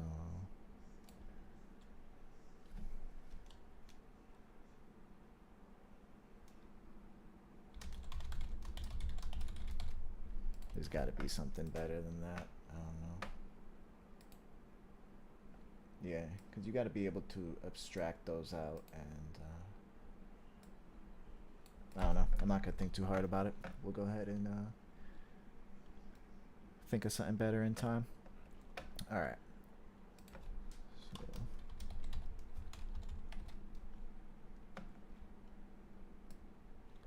cool. Oh, it's 9:11, so I'm going to be hopping off soon.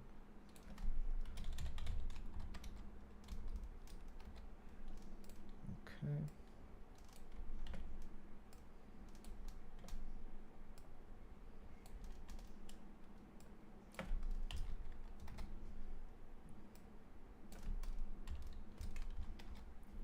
Cool. All right.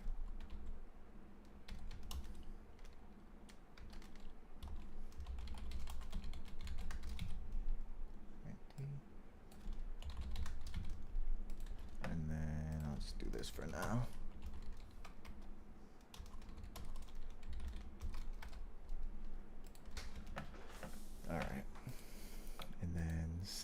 forms.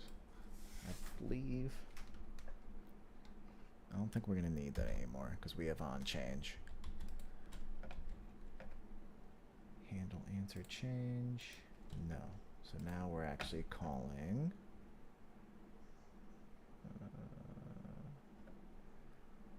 So question ID. All right. So the questions are a little different, but we should just be able to update the entire questions array. So I don't think we're going to need that. I think we're just going to need set form. Yep, that'll replace the entire array. Set form, and then we're looking for Questions, right?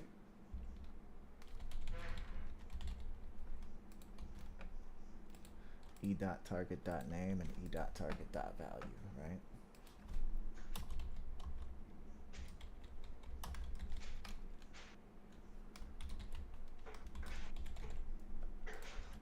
No. All right, so this is a little different.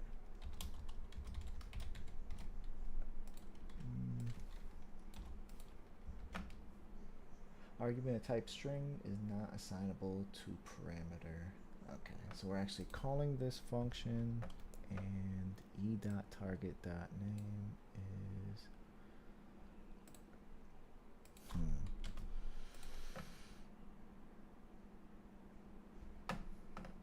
we had it set form. Should be this though, right? Because it's still going to be a string. Okay, cool. And then on change. So yeah, we're going to have a problem here with, because the value is going to be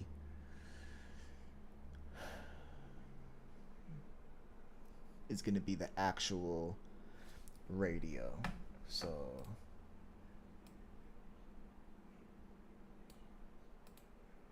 all right, so we have a radio group. For each question, we're creating a radio group. And then for each of the answers within the questions array, for each question, we're going to create a radio button. So every single time you go from this radio button to that radio button, you're going to be passing in the value of that actual radio button. We're not going to be passing in the question. So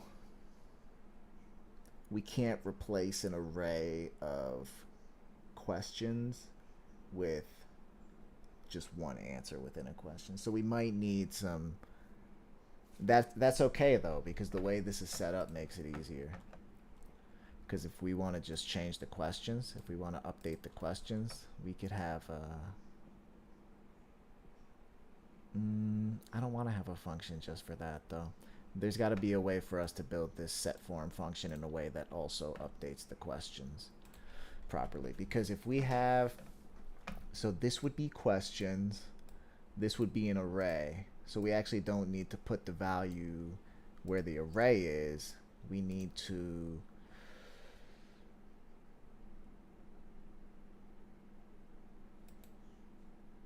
actually set the value of one of the particular questions. So we need to drill in a little bit further. All right. And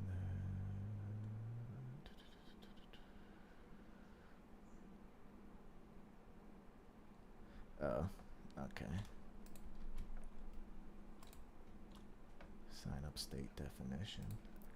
How do we make this private here? I wonder.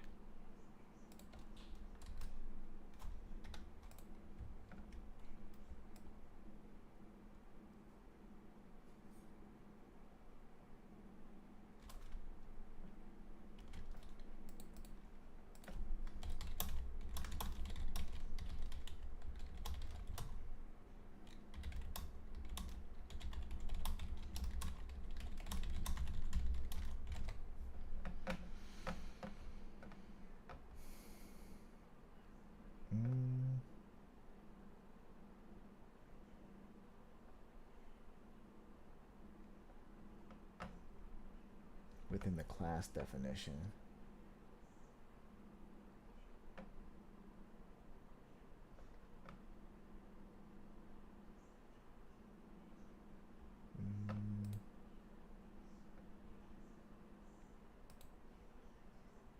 Type sign up state definition.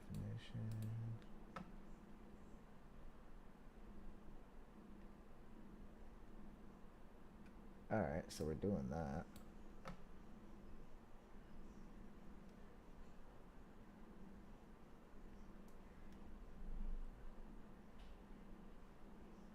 Oh. It's saying that we don't even include it. Because if this one's private, the form is private.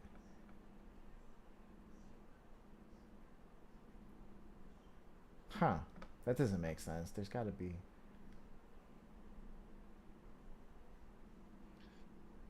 Yeah, that whole export import thing kind of makes private not work right.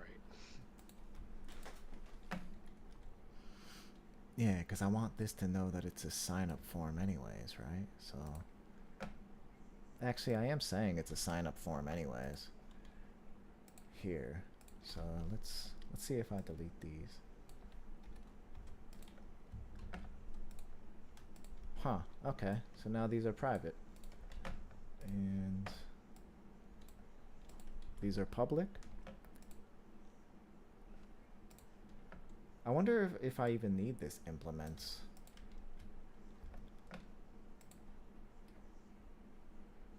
I don't know. All right, I'm gonna stop here. It's getting late. I want to try to get to sleep earlier tonight. All right, so this is where at least it looks so much cleaner. It looks so much better. So much more simple. Nah, not yet. Not yet. Not yet. I think the main thing now is just figuring out the question thing. So I'll probably walk through this step by step tomorrow. Yeah. Yeah, that's the thing. Building the functionality to handle the questions. Maybe that whole question thing should be an object. The questions? Yeah.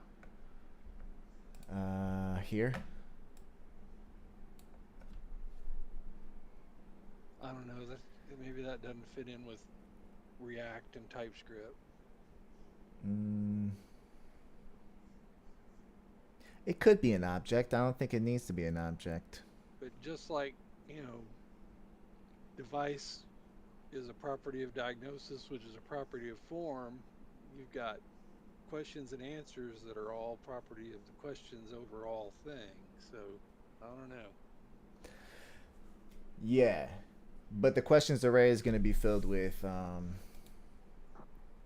objects. And it'll be easier to iterate over if it's just in an array.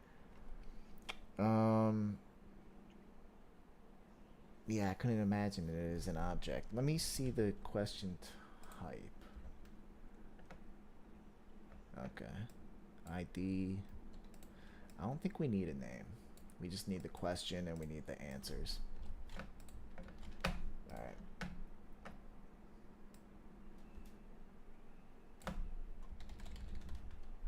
Alright, I'll just keep coding all night if I don't stop right now. It's already 9:20, so. I'll go ahead and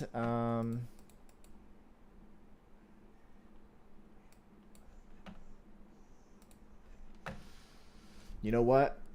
You know what I really have to start doing is I need to start working on separate branches. That's what I really need to do. That way, yeah, that's what I really need to do. All right, so. Hey, what are you guys up to for the rest of the night? I'm gonna get some sleep. Learn Ruby. Ruby? Mm-hmm.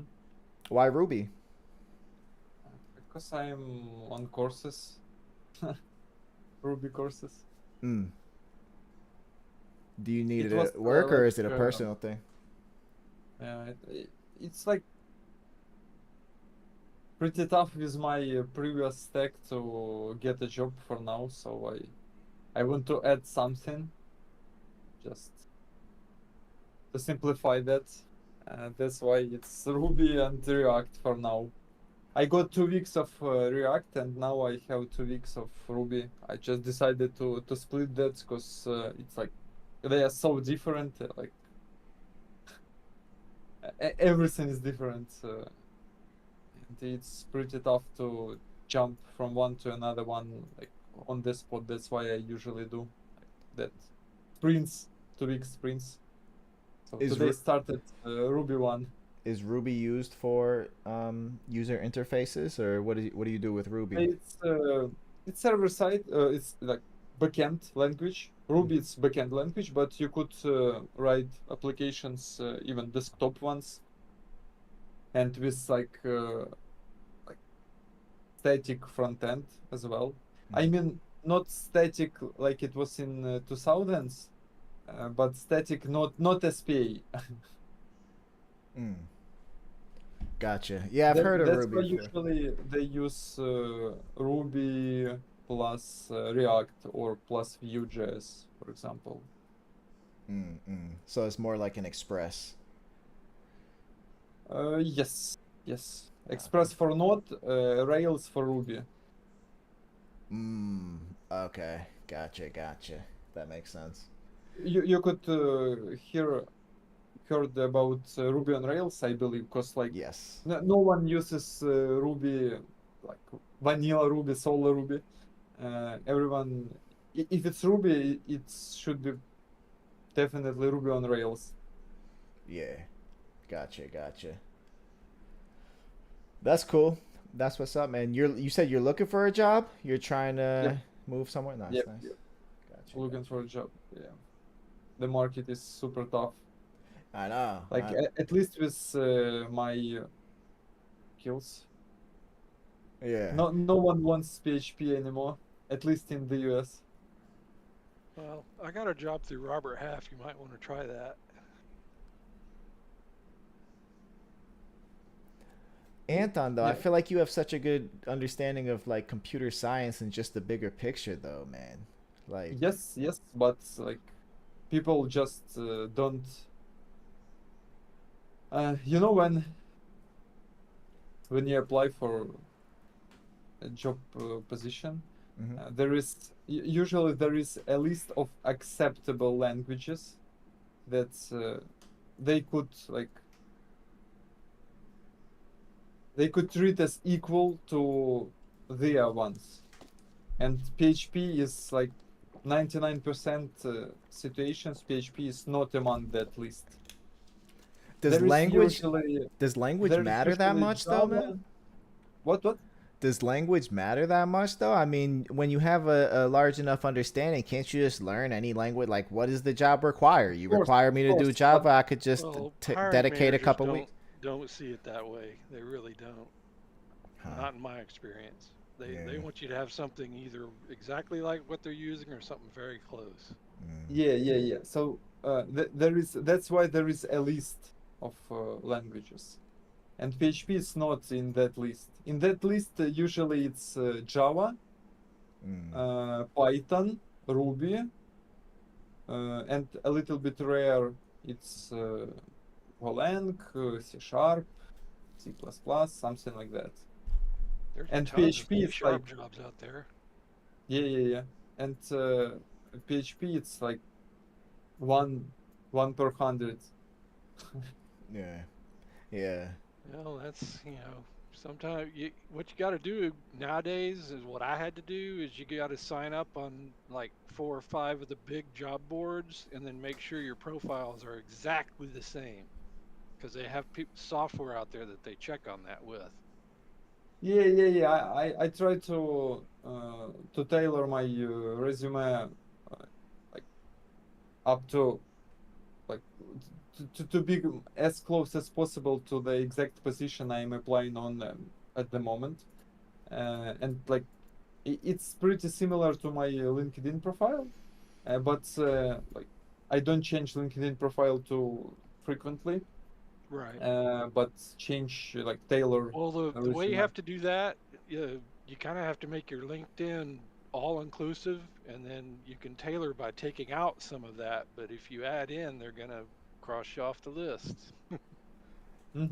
Oh Yep, my yep. goodness, that whole job search just sounds like absolute hell, man. I Oh, feel like it's most people get become jobs through their network anyway. Like if you know someone who's working at the company and they're higher up, the chances that you get the job is so much better. So like why yes. not focus on that? Why let me ask you this. Why apply for jobs and not just create your own thing? Like if you actually created a software as a service that's making even just say something like not small, it's an accomplishment, but like $3,000 a month, for example. And then if you have something making $3,000 a month, not only do you have that recurring revenue, that monthly recurring revenue, but that that website or that system or that app that you built is an asset, and that's probably worth like $100,000 too that you could sell if it looked good to other people. So why apply Yeah, if for you can jobs and not? explain it and prove that you wrote it, yeah, they'll respect that. So why not like build your own thing? Why apply for jobs? It's a matter of time. Like you need like money at the moment, not in 2 years. Right. Yeah, yeah, That's the problem. yeah. So no time or money, right? Yeah. Well, it's not like your next job has to be your job till you die. So, Exactly, Yeah, exactly. of course, you could do that, but for now, I need a job to, to be sure at least for some amount of time that I'm safe, and then I could just think about something more. Yeah, well, gotcha. ultimately, all I was able to do is just put my stuff out on a bunch of job boards, and I probably made 300 applications over 6 months. Wow. But the jobs I actually got, people came looking for me Hmm.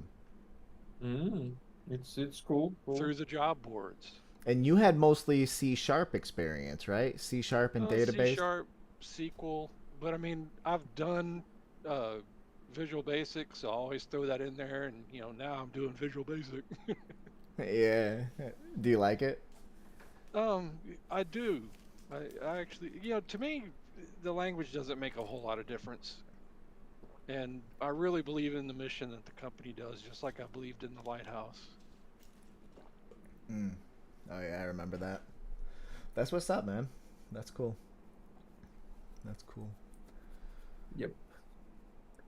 Yeah. And unfortunately, I've chosen not the right language Mm-hmm. to main.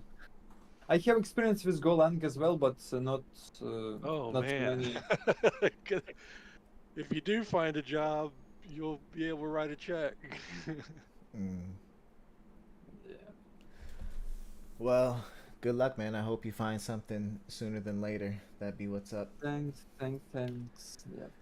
Cool, cool. All right. Well, I'm gonna hop into room number two real quick just to see the progress they made, and then I'm gonna hop off for the night. So I will see y'all sooner than later. Feel free to hop out into the other room Alrighty. with me if you want, though. Yeah, I might do that. I got a minute. All Yeah. right. Let's see. I'll just. Product. That's where Hey. this is kind of where the products get held when somebody gets added a product to their cart. So that way we can remove a product, add a product without worrying about removing or adding from these two tables. Gotcha. Because you Which still screen? want other things with the order. You want to be able to keep up with the shipping information, the status information on the cart, different things like that. That will give you kind of the ability of doing those things. So that's kind of where this is into play when it comes to that. This keeps track of the order information, any sort of information that would go to that order. And then this obviously will handle the shipping, like your tracking information, your status. This one over here, Microfy admin, this one handles kind of the status of all of this stuff. So Microfy admin is basically what gets created here is whenever a cart gets generated, an admin over here gets created. Mm. that admin is going to be an admin to a cart. So this is not showing the cart side right. I'm not sure why it's not. Find the right diagram. Let me see here. Here we go, cart ID. Well, order, but somewhere in here there should be a relationship to where the admin is to the cart. That will actually keep track of them to have ability to have access of keeping up with the products in the cart. You know, what kind of products are in their shop, what kind of categories are in their shop, and based on these two things will generate a product shop. These two tables here.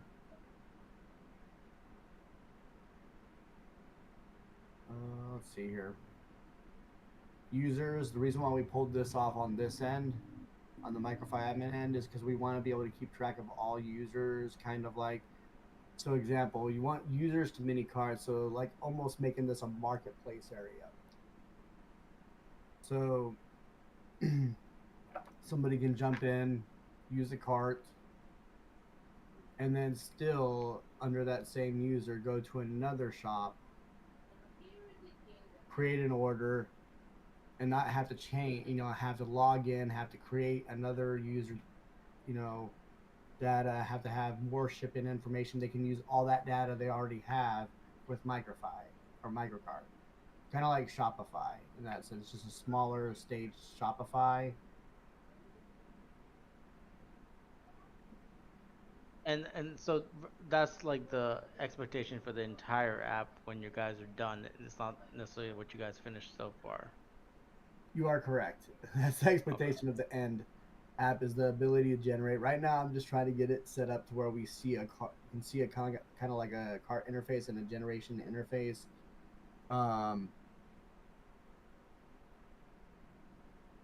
So after the wizard, after building that form, I was going to work on the structure of the back end of that. Yeah, I wish it was like a fake data API we could use, sort of. That's what I've been using, say, kind of. So there is this place called literally that. Okay. JSON placeholder, free, fake, and reliable API for testing and prototyping. Okay. And what they have is posts, comments, albums, photos, to do, and users. They don't have products, so that's why I'm pulling from the photos. Right, that makes more sense, yeah. And the photos, they really don't have a limit. So Right. I have to split it, meaning the data that's getting pulled is a lot. Meaning that's why I created that. See, 5,000 photos, that's a lot of data. No, that's not what I'm used to, and when I deal with APIs, it's just like trying to figure out how to manage that file type for the actual Data, rendering. yeah. Say that's why, in a sense, what I did, I'm not gonna lie, I came in here to chat GPT, and you remember how I said I gotta add that what was it we gotta add? Yeah, you're like, okay, so what was the prompt? Like, okay, give me data for a shopping app. Well, what I did is I pretty much was JSON like, data. give me a JSON object with product data, including price, description. I told it what I kind of wanted it in the JSON Yeah, I object. mean, it looks fine. And it actually came out good. And then I was like, update it with an ID field for each product. Here I told it to add a tag of arrays, so that way we could have that. And there was one other field that I said that we needed. Oh, what was that field?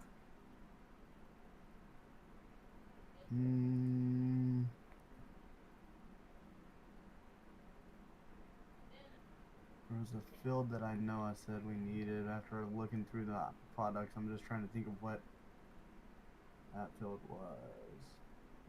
Add a cart. Oh yeah, it was when I was looking through the database. Category, that's right. It needs a freaking category, not just tags. Add a category field to the objects.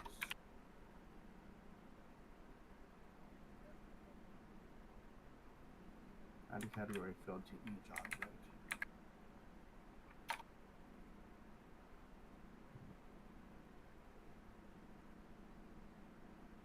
Hey, oh, there's the category. Okay. You should be like generate 5,000 pieces. Yeah, you really could. And then up here, you can just copy the code. That's really what I did. I did this copy. It's just a lot easier to get kind of what you're thinking about. It's not hard to do it. It's just tedious to do that data when it's saying it's just a lot easier to have something generated for you. So put this data in here.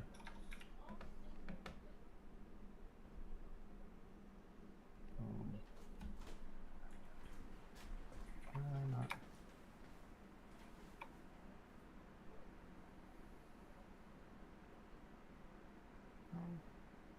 That's right, yeah. And I didn't copy it. No.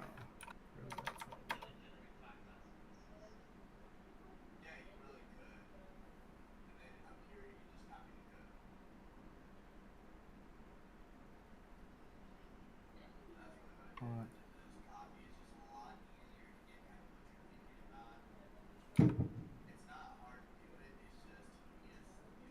firewalls. What is it? How's it copied out?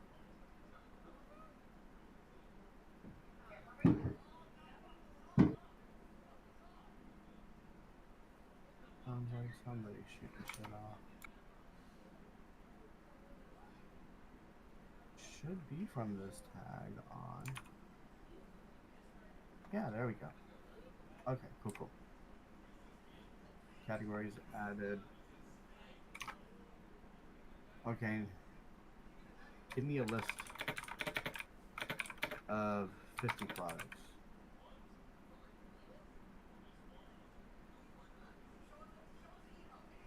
I'm just gonna grab this. It's gonna take a second to generate, but I'll have a JSON list of 50 products put into this file. Not exactly sure the best way I'll put it, but that way you have some object data to play with. When will you guys be meeting again? Tomorrow, I think, right? Oh wow, are you guys meeting July 4th? Possibly tomorrow. All right. Oh wait, tomorrow is the 4th. Yes, I don't know. Oh yeah, it's the 4th. So right now I'll probably have a beer in my hand tomorrow. Oh, so you guys will be okay. But I'll probably be on for a little bit maybe. I don't know. We'll see. Fireworks don't start until like this time anyways. Tomorrow. Yeah. Yeah. And it's the middle of the week, so who knows? Hey, you're more than welcome to add me to Discord if you want to, Spider. I'm constantly on Discord. Sure. You guys. How do I add? Add friend. All right. You got a name, right click. Yeah, I did. All right. Yeah, I'm probably just gonna look through the code and just play around with it until I figure out what you're gonna doing.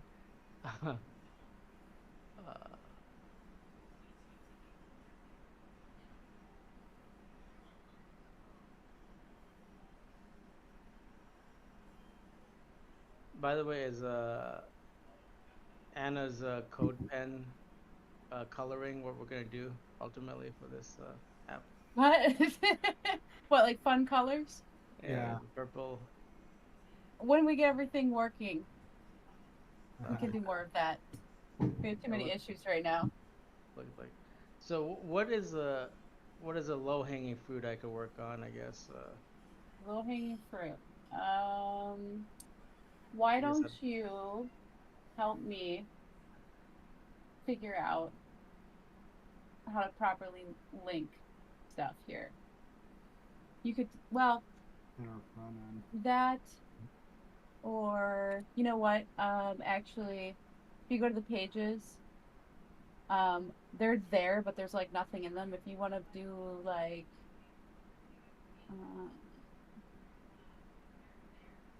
you could work on the profile page. There's nothing in it. Maybe build some kind of skeleton in there. And the about page. What about the about page? So we're gonna need information in the about page, and we're gonna need information in the profile page. Those haven't really been worked on at all. So you could build a couple of components, or Components for the start working profile. on some components for those two areas. Maybe find like a good reference or something. Okay. Does that make sense? Yeah, that makes sense. So when you said profile, I mean like there's like nothing for like user password. Do you have the folder open in front of you? Let me just open it up right now. Or can you see mine? Let me click on you real quick. Okay. So you're on. Here's pages right here. Do you see it highlighted? Yes. So the about, okay, that's just a placeholder. Well, it's got the nav bar in there, but the profile, there's literally like nothing in there. So those are pages. So you're going to pull the components in there. If you want to make components for those two pages, you could. That would be a good thing to start working on. So, and then the components all go in this folder right here. Okay, just give me a second. That would be depending if you want to do back end or front end. I know on back end, at some point, we're going to need to mess with payment gateways and figuring out how to integrate stuff like Google API and integrate or Google Shop and PayPal and stuff like that into our kind of like into the systems where they can use those as payment situations. That would be one thing, is building a component to kind of handle payment gateways themselves. Okay, so let me just write this down for myself. Not that I'm going to do all of this or any of this, but payment API. And you said the about page could use more information, and the profile page could actually have maybe a dynamic component or actually a component at all. Is that? Am I getting you right, Anna, or am I?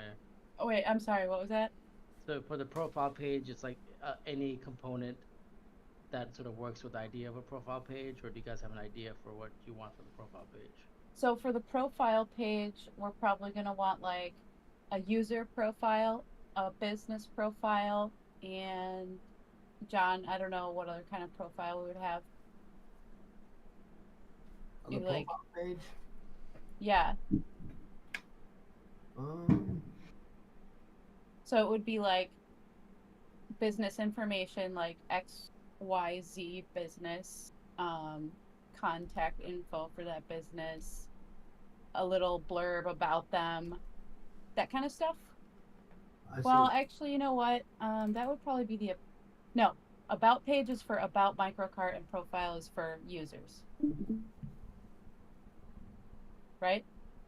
Yeah, something that would talk about how the cart would be for the work for the shop, kind of in kind of the structure of us giving information about kind of what the idea of microcart is. So it's like about microcart. Microcart and the people in kind of the company, how it started as a test play around subject and became something pretty amazing. And then so the about will probably be a little bit simpler if you want to do that first, or the profile might be a little bit more interesting because you can make a couple of different components for whatever profile is needed. It's like business profile and like a user profile component if you want. So like for user profile, name, orders, like past orders. Oh, I see. So basically like in Amazon, you have like the past order, your username. Yeah, you're logged in and you have like the orders, and maybe you have a cart sitting there with items in it. And you may or may not have favorites, or I don't know about preferences. Maybe preferences if you want to be fancy. Profile page, I got you. Yeah. And we can add more, but like whatever you think is a good idea. But this is just like a sort of a blank component that will take in information from a data set that has profile information then. Yeah, so you're just making Yeah. like a little skeleton template where the data is going to go. Okay, got you. Along with more data if you want to with those components. Okay. And John, you said you're going to be uploading or pushing the data that you've created from Yes, Oh, data.jsx file. yeah, Yes, yeah. Okay. absolutely. Say And I guess I could add user information to that data file, or should I just include a different data file for that? probably a different data file. What we're going to do is structure it around this, kind of the data, the products around this sort of setup. Because that's kind of how the table is structured. So if we're pulling in dummy data like this, then it won't be hard to, fixate it over to when they're inserting the data into the table, and we're pulling from the table using models or however we decide to do it using fetch components.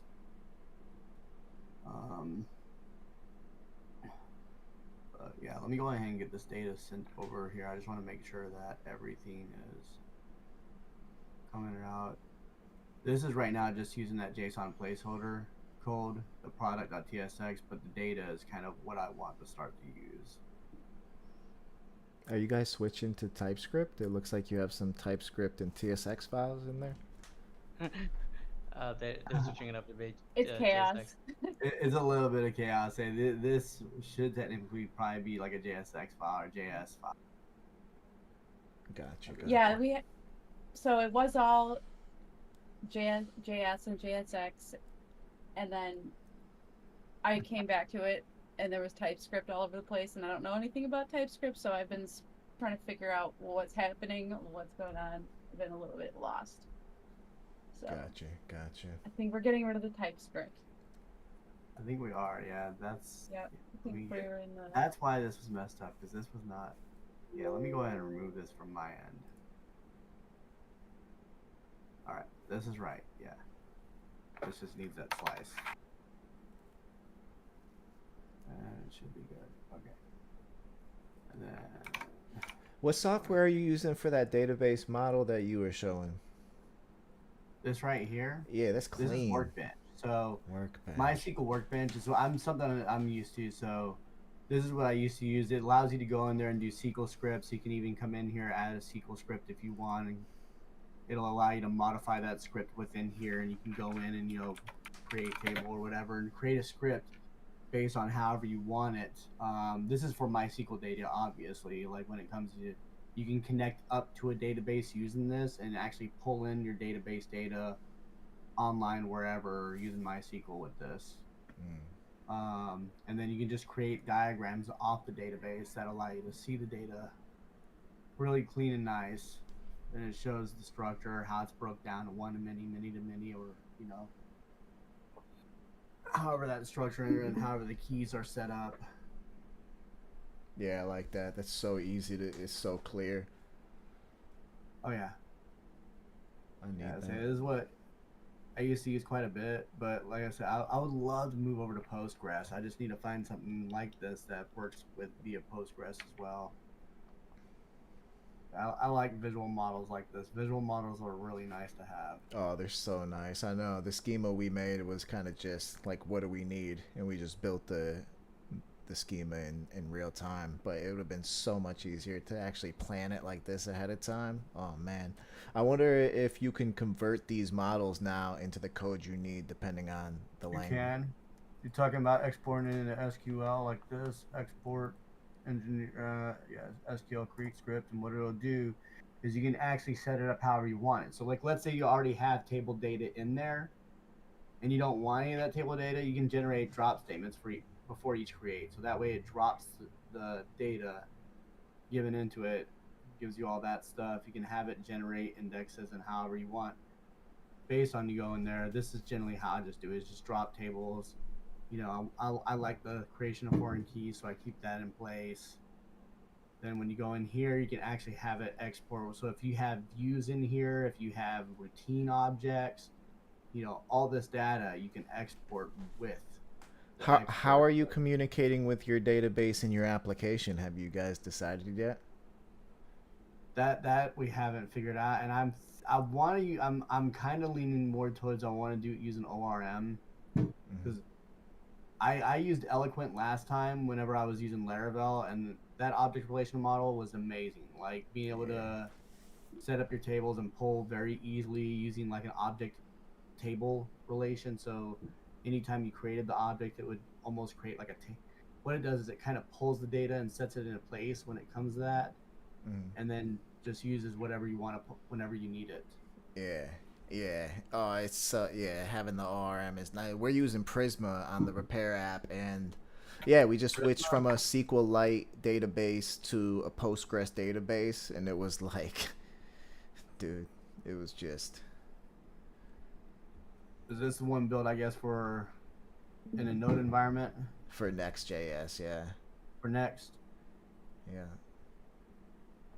Nice. I think it's pretty easy to add. Oh yeah, super easy. If you go click on Quick Start, and then yeah, so you already have your project. Go down a little bit. Yeah. So okay, npm install. You wouldn't even have to install Prisma. I believe if you just did npx Prisma init, and then you did data source provider -- data source provider. It will generate a schema for you, but you have to select which type of database you're going to use. So see right there, right above to model your data, like up a little bit. See where is it? Right there. Finally, no, go down a little bit. Right at the bottom. Finally, set up Prisma ORM with the init command. See how it says data source provider? Got you. SQLite. So like, what are you gonna use? You know, probably Postgres. I've got to figure out how, before I do set it up via Postgres, I've got to figure out how to set up Postgres on my local end, because I've never set up Postgres. That's a new thing to me entirely. I've messed with MySQL and Inform-Sec, but never Postgres. The way we have it set up on we did SQLite, and the SQLite database was stored right inside of our Next.js application, so that was easy just to get up and running. But okay. Anton was saying that it would be better to separate the database from the Next.js application, especially if you're using customer data or any kind of data that you would want to be private. You don't want it on the server that you're serving like front end stuff with. And so he said switch over to Postgres, and now we have we have the Next.js application in one Docker container, and the Postgres database in a separate Docker container. And the actual database will be stored on the local computers. So there's no data actually stored in the database container. Each developer there's like a channel from the container to the developer's computer. So it would actually just store in your file system in your local computer, and then when you spin up the Postgres container, it'll be accessing data from your file system in your computer. So it just makes it easier for development, basically. But that's just the way we chose. There's like a bunch of different ways you could do it. Yeah, no, that's really cool though. I like that, like the local idea, and I kind of had an idea for a social network. So I've got this like really big idea for a social network, but the way the social network works, it breaks and splits off, and it localizes to the user. So it's a decentralized social network. That sounds interesting. Meaning there is no governor holding over that network, but it does connect in via, so it's all local. Like the users themselves would host that net part of their social site local on their machine, and it would pull via something like via, you know how blockchain works.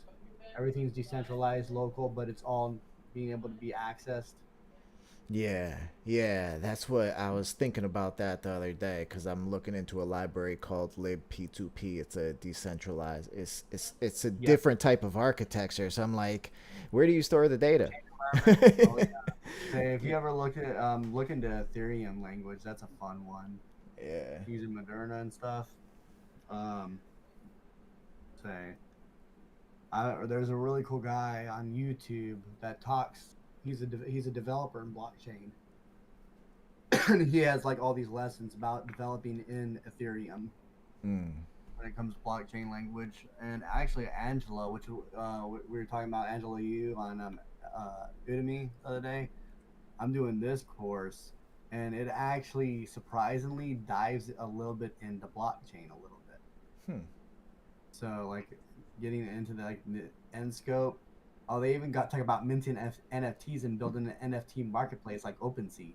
Holy shit. But it talks about like Web3 decentralized app data, stuff like this, getting into decentralized apps, blockchain. Also getting into debanked Motoko language. Like, and it's all via Angela Yu, the one that does the Python lesson. Yeah, she's good. She's a good teacher. Yeah, this is just her full web stack end.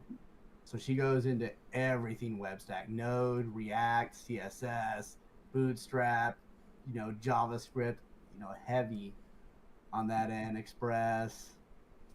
Oh yeah, Gets into full GitHub, stack all developer. that. Yeah, wow. And I'm just skipping around to what I already know, to what I can brush up on, to what I really want to know, stuff like React, etc. Yeah, that's smart. I like that. That's a good course. Yeah, and I just got this lesson because and whenever I saw that it had blockchain built into it too, I was like, oh, that's really cool.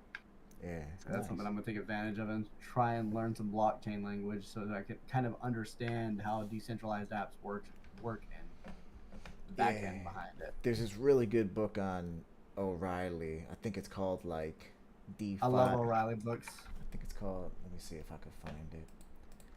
It's really good. Oh, my auto parts.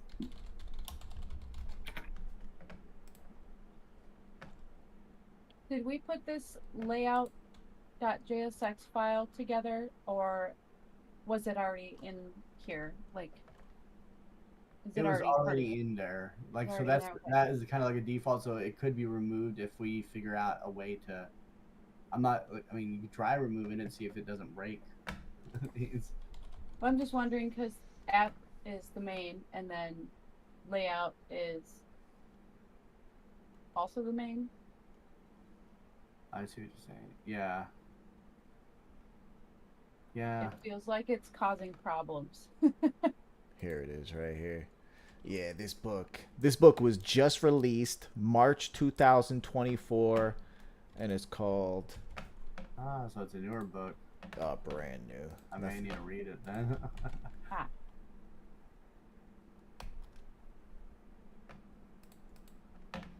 There we go. Ooh, progress. Things are appearing. I just posted it in the chat.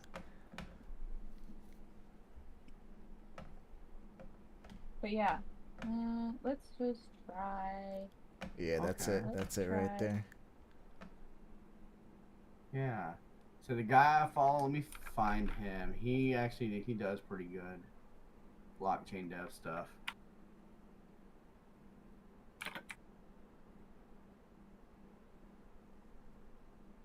He specifically is this guy right here, Dapp University. But he goes into how to become a highly paid blockchain developer in 2024. He's got tons of videos on this shit, on blockchain, etc. Nice. That guy. Cool.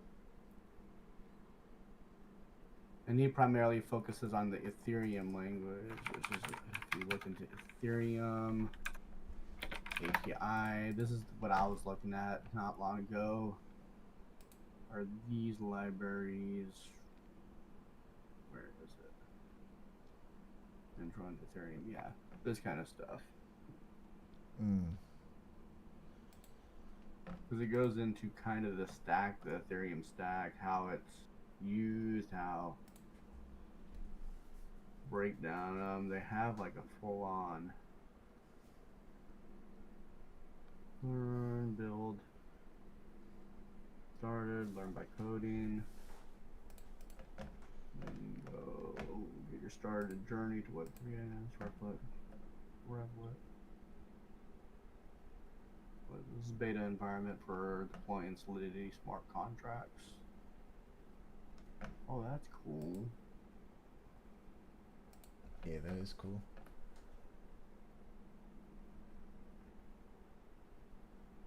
Sol does not look too difficult.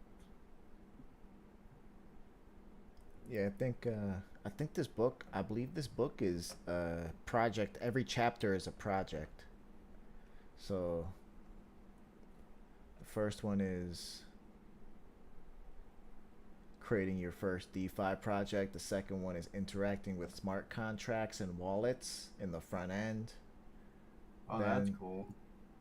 Then design and implementation of a DeFi application for trading cryptos, introduction to exchanges, building the smart contracts, liquidity management front end. They use a lot of financial terms because it's all decentralized finance stuff. So it's like it's even teaching me words from like traditional finance that I think are nice to know. Oh yeah. Say, did you ever get into blockchain back in the day? I remember I was looking into Minecoin. Minecoin was literally $1 per coin whenever it first came out. It was on just a white black text site. I've never been Had into Bitcoin. buying. I've never bought them, but I've always been interested in the technology. Have you ever mined? No, never. I've always just been like, how is this beneficial to businesses? I think that it's hard for me to understand how it's beneficial to businesses who like put profit before everything because Okay, let me kind of explain to you. So, this is a great chance to kind of explain what blockchain really is and how it kind of like helps businesses. Hey, John. Yeah. Or Jim, before you guys get into that very deep discussion, could you guys take a look at this error and let me know Absolutely. if this is front end or back end? I think it's probably back end stuff. what does it say? I was Can you thinking see my zoom into screen? it. Unhandled runtime error. Hydration failed because the initial UI does not match what was rendered on the server.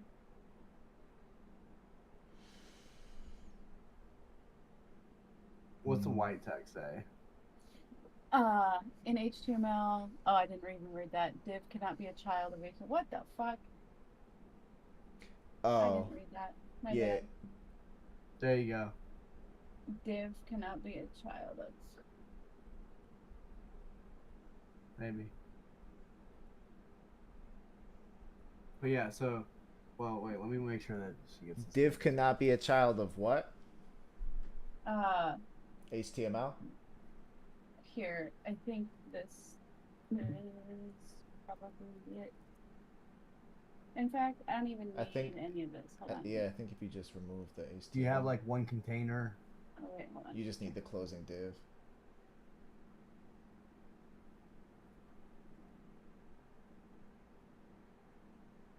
It wasn't like that. I just realized the time is now. You still need the closing div though. I think you deleted the closing div there.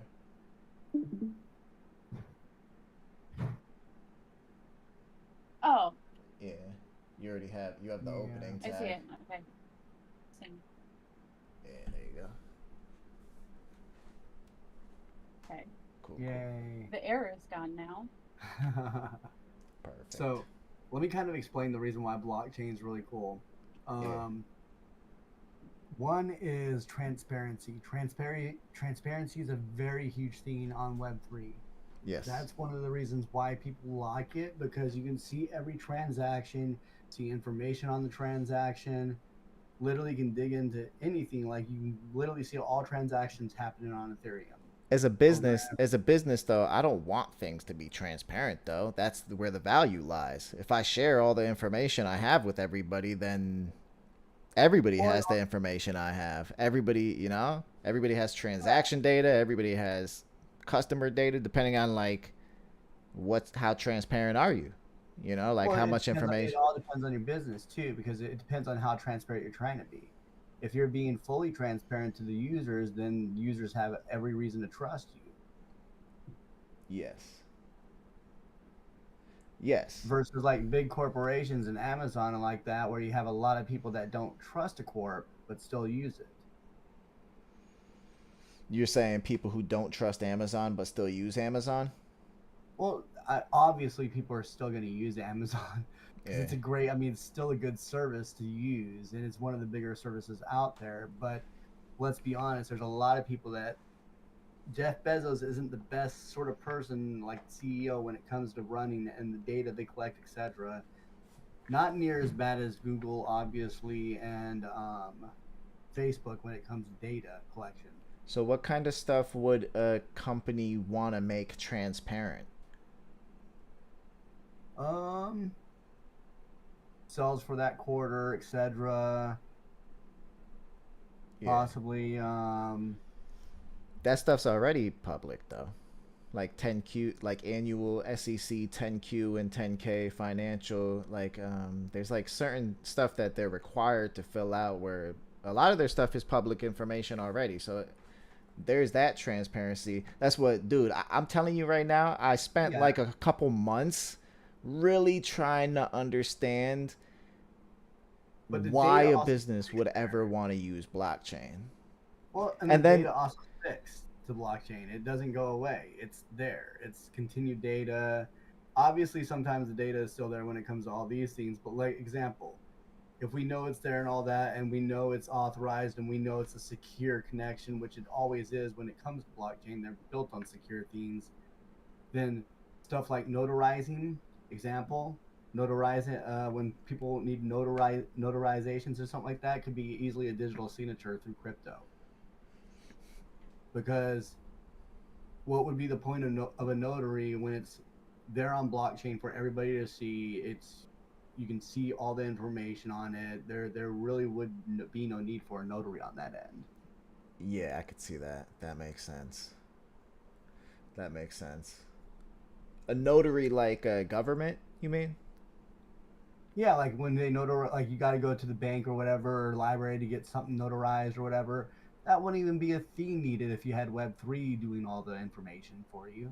Yeah, so everybody has access to everything that's been notarized, essentially. Yeah, it's secure. You got the access. You know, it's on both ends. They can see that it got connected, that it was a successful thing, that both signed on that end, both computers signed on that end, and there you go, digital signature, notary created, and now on the blockchain forever. Yeah. Is that public information now? Like traditional? If you do it the traditional way without blockchain? I don't know. That's a good question.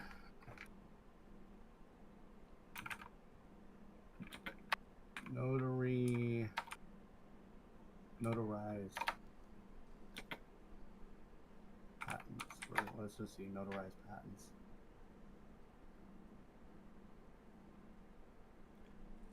And then I wonder also,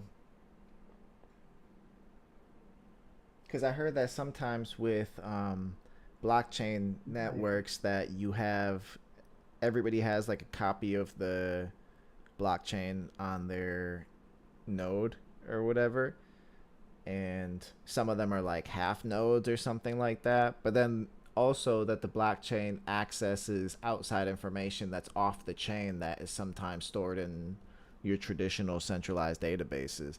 So I was like, certain things, yes. Certain things are not decent. Example, like we were talking about how you'd want certain information that you didn't want to share. That's the information that is not decentralized, essentially. That's the information that is stored on databases and tables. Yeah, the stuff that you want to keep private, and then anything you can make public, make public. Yeah. Yeah, so I could see there being some cost savings in that, because if I'm a company and there's certain information I just don't want to share, like customer data, login information, or something, I don't know, something that's just needs high security that you don't want to make public information. You're paying for those databases, you're paying for the cloud services. This is costing you money. Whereas if you just offloaded all the data that you are comfortable sharing with people, sharing with everybody, then you're not required to store that information anymore. That information is being stored on all the nodes that are out in the world, and it's being shared that way. And so that cost, you're outsourcing that cost to the people using your network. I could And see. blockchain is used, like I said, for security is one. Security is like the one of the primary themes that happens with blockchain. Then you have obvious the transparency to blockchain is another big thing. The ability to be able to go in and see. I feel like it's a But trade-off, don't you also, think? Like, it's the same way that when we build a system, we're well, the like, way I see or blockchain yeah, like is, what's the problem? example, this HTTP. HTTP protocol was one of those things that came about with Web 1.0, 2.0, 3.0, obvious, or Web just 1, 2.0. HTTP was the protocol. Yeah. In that sense, blockchain runs on a different protocol. Well, And that's with, millions probably of protocols right now. yeah, Some more popular than others. yeah, and you can go see the protocols. Go to CoinGecko, and you can just see like like I'll be honest, I've got some. I like. I actually do keep up with some of these, and I would have more on some if it didn't cost. But looks like the market dropped a little bit there. Dang.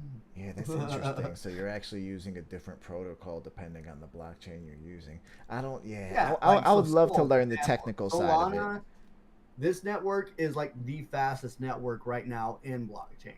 That's what it's known for, is to be the fast blockchain. What's it coded in? Do you know? I think it is. It's built on top of Ethereum. What's it called? The blockchain? Solana. So Solana is the Web3 infrastructure. It's known for its speed. Speed is what it's primarily known for when it comes to integration. And of course, you can see here stable USD on Solana, PayPal USD on Solana. Solana is primarily programmed in Rust. The core components of Solana, including its runtime and on-chain program smart contracts, are written in Rust. Additionally, Solana also supports writing smart contracts in C. So everything's contracts written are a in big Rust. theme in blockchain, and that's what I said. Is those contracts are kind of that idea, and that's the reason why I don't see needing a notarizer or anything like that if you were to use something via Web3. Is Solana open source? Yeah, a lot of this is. Solana Labs. Yeah, here we go. Developer resources build now. Oh my goodness, this code base is wild. That's what I'm saying, is there's a lot of fun crypto-based stuff out there, and it'd be fun just to learn how to build a certain, like a single coin off of it, and how to have NFTs, because it'd be cool to build, a system that has certain things that would be cool digitally to own that could gain value. I wonder if people would like doing something like this. Like if we dedicated a night to like, look, here's the Solana code base. They have issues too. I would definitely be down for Solana, because I own Solana, so that's how powerful I feel about Solana. They have 389 issues open right now. Imagine if we had like 20 people all chipping away at one issue and just busted it out. That'd be fun. Yeah, that'd be cool. Just figuring out this code base would probably take months though. Oh my goodness. Yeah, that would be cool though. I mean, and that looks really good for your resume, you know? Oh yeah. Yeah, knowing blockchain, I mean, blockchain structure, there's always going to be jobs in blockchain when it comes to stuff, and the jobs in blockchain pay really well. Done with Solana Labs. Huh. Create a slot. Like, I wonder if they have like a playground here or something.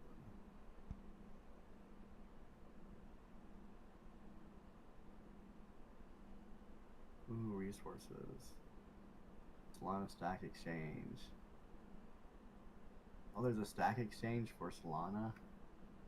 Yay.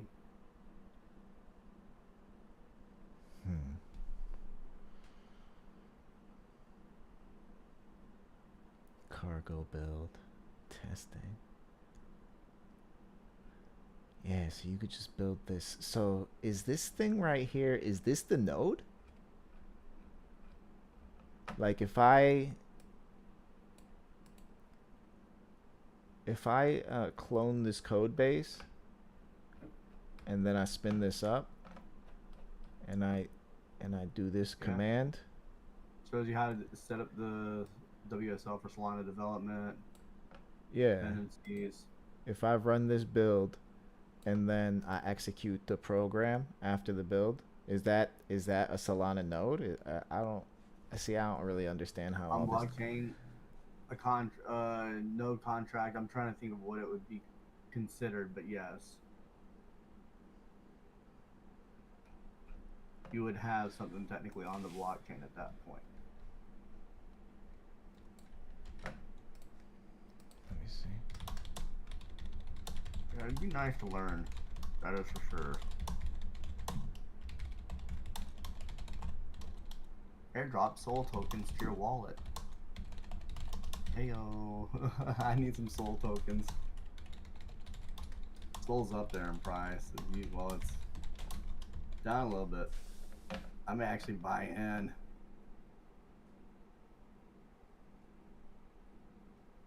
Solana has the ability to hit 200. It was at 200 at one point.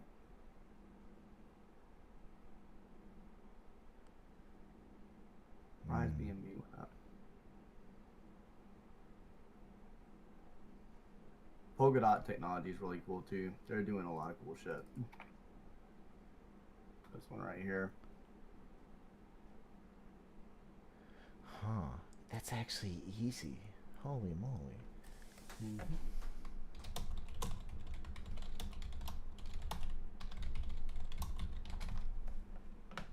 Because people complain about all the energy that gets used, and I'm air quoting here with my fingers, when it comes to blockchain, when really it takes a lot more manpower, energy, etc. to mine gold and all that other stuff. Yeah. This really is a lot less energy and sense of other things, but I've mined before, so there is a thing called, I think it's hash or smile hash. I think smile hash. Let's see, smile hash or hash smile, one of the two. Nice hash, that's it. So nice hash. What's cool about this is it allows you to download it, and it allows you to either use your CPU or GPU to mine coin.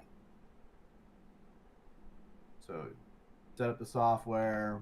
When you pull it up, it gives you the ability to go in and you can mine Ethereum, mine whatever based on your computer power, and it'll tell you kind of how much you'll mine per night or per day if you let it continue to run.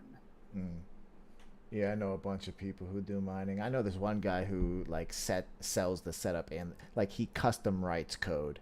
Like he custom writes mining software, and then he sells you like all the GPUs with basically the whole system with the software already on there.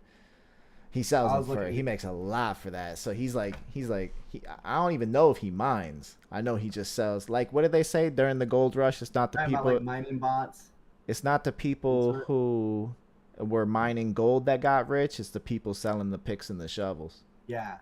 So I love that quote. Mining bots. And these mining bots, if they're written well, I've watched some YouTube videos on it. These mining bots will literally go in. It'll so you have to have so much to start with in your wallet, so that way the mine bot can work off of it. You give connection to your wallet to the mine bot, so you make a wallet separate for that mine bot. Put in how much ever you want to of Ethereum, so a half Ethereum.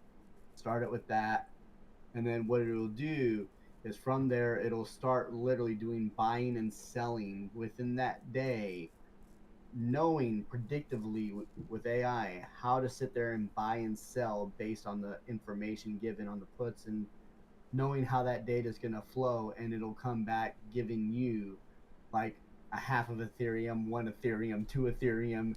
And let me tell you, just getting like 2 Ethereum right now would be great, because Ethereum right now runs at 3,198. So 2 Ethereum would be 6K more in my wallet. Yeah. But it's something I was looking into at one point. Let me see here. let's see here. Writing bot, Ethereum bot. Ethereum bot. Huh. This is interesting. Yeah, I think this would be a really good idea. But Yes, I how to don't make know. 1,000 a day with passive income Ethereum trading bot. I wonder There have if been a lot of these bots. ChatGPT turns $100 into 20K fast. Essentially, it's all these Ethereum bots that people have been talking about, and it's supposed to be a ChatGPT bot. Ethereum.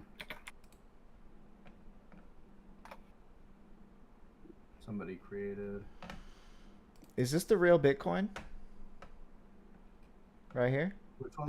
Bitcoin. Yes, Bitcoin. Yep. Say, like I said beforehand, it was nothing. Now it's worth 58. It was 67K earlier this year. I think the downtrend's about to happen. I need to start selling off my shit. C++ and Python and C mostly. Huh. That would be interesting. Yeah, Bitcoin is a low-level language. Yes. I'm about to punch this in the face. Okay.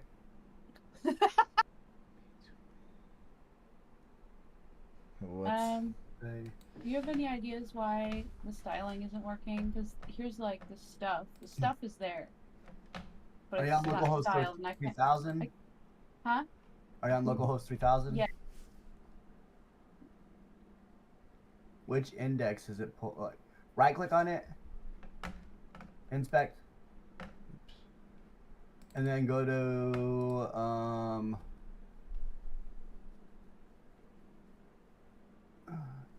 see the head. See what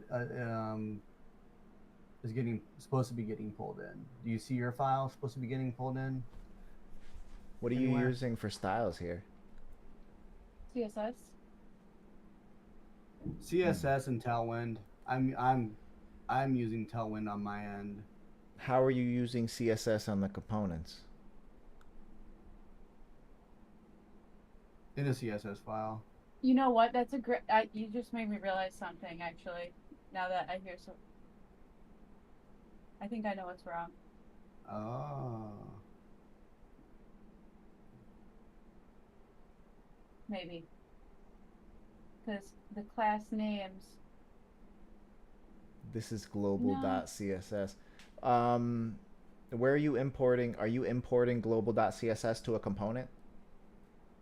I am importing it to. It's index.js. I think that's where the HTML. I believe. Yeah. So go to your root layout. Your root component. I believe import global CSS here.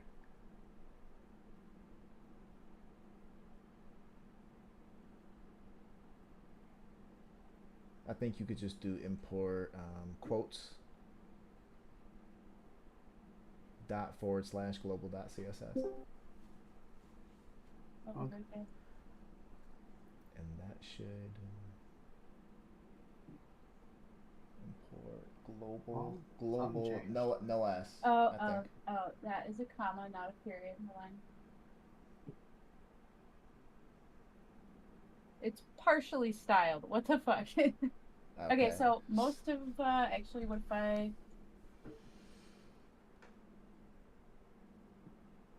Maybe the index. Yeah.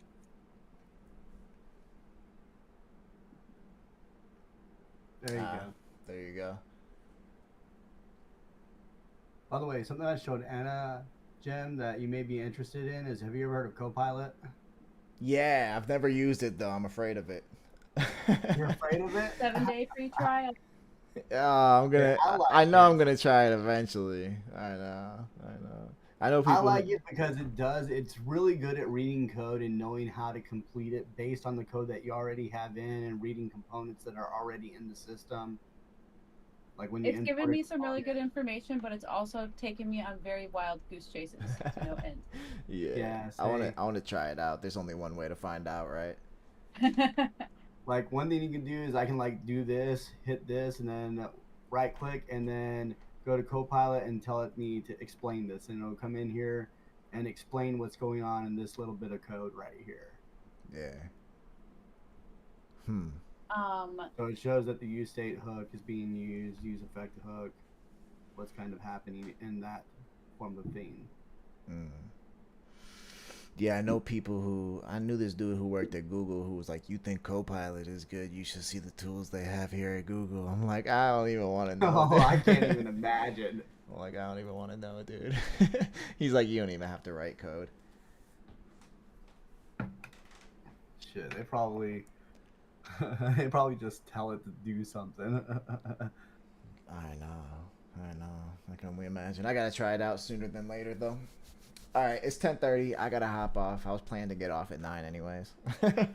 An hour and a half late. It's all right. We do have a Bandile Barnes. What's up? Oh yeah, tomorrow, July 4th. Are you guys still doing? I'm probably gonna not be around tomorrow, to be honest. Tomorrow is the 4th of July, huh? All right, we'll probably cancel tomorrow then, because just, yeah, we'll cancel tomorrow. I didn't even realize that. Oh my goodness. Neither did I till what's his name, Spider mentioned it earlier. Okay. I was like, oh, July 4th. Yeah, I Good forgot all about that. My family may be doing something. Yeah, I wonder what's going on. I have no clue. Probably just get a bunch of phone calls in the morning like, what's up? We'll see. We'll John. see. I'll be coding all day. Do you want to check that everything is set up on your end? Because I don't know what's going on with the links. I don't know if I'm doing something wrong or. Did you push it? I did. You know what? I haven't rechecked it actually since I've been messing with the fucking page. I need to commit my changes too. Holy crap. All right, I'm going to hop off anyway. So you guys have a good night. Enjoy your 4th of July. And I'll see y'all on Saturday if you come to the data structure algorithm competition. Otherwise, I'll see y'all next Monday. Alrighty. And feel free to hit me up anytime, guys. Okay. Right. Have a good one. Peace out. Peace.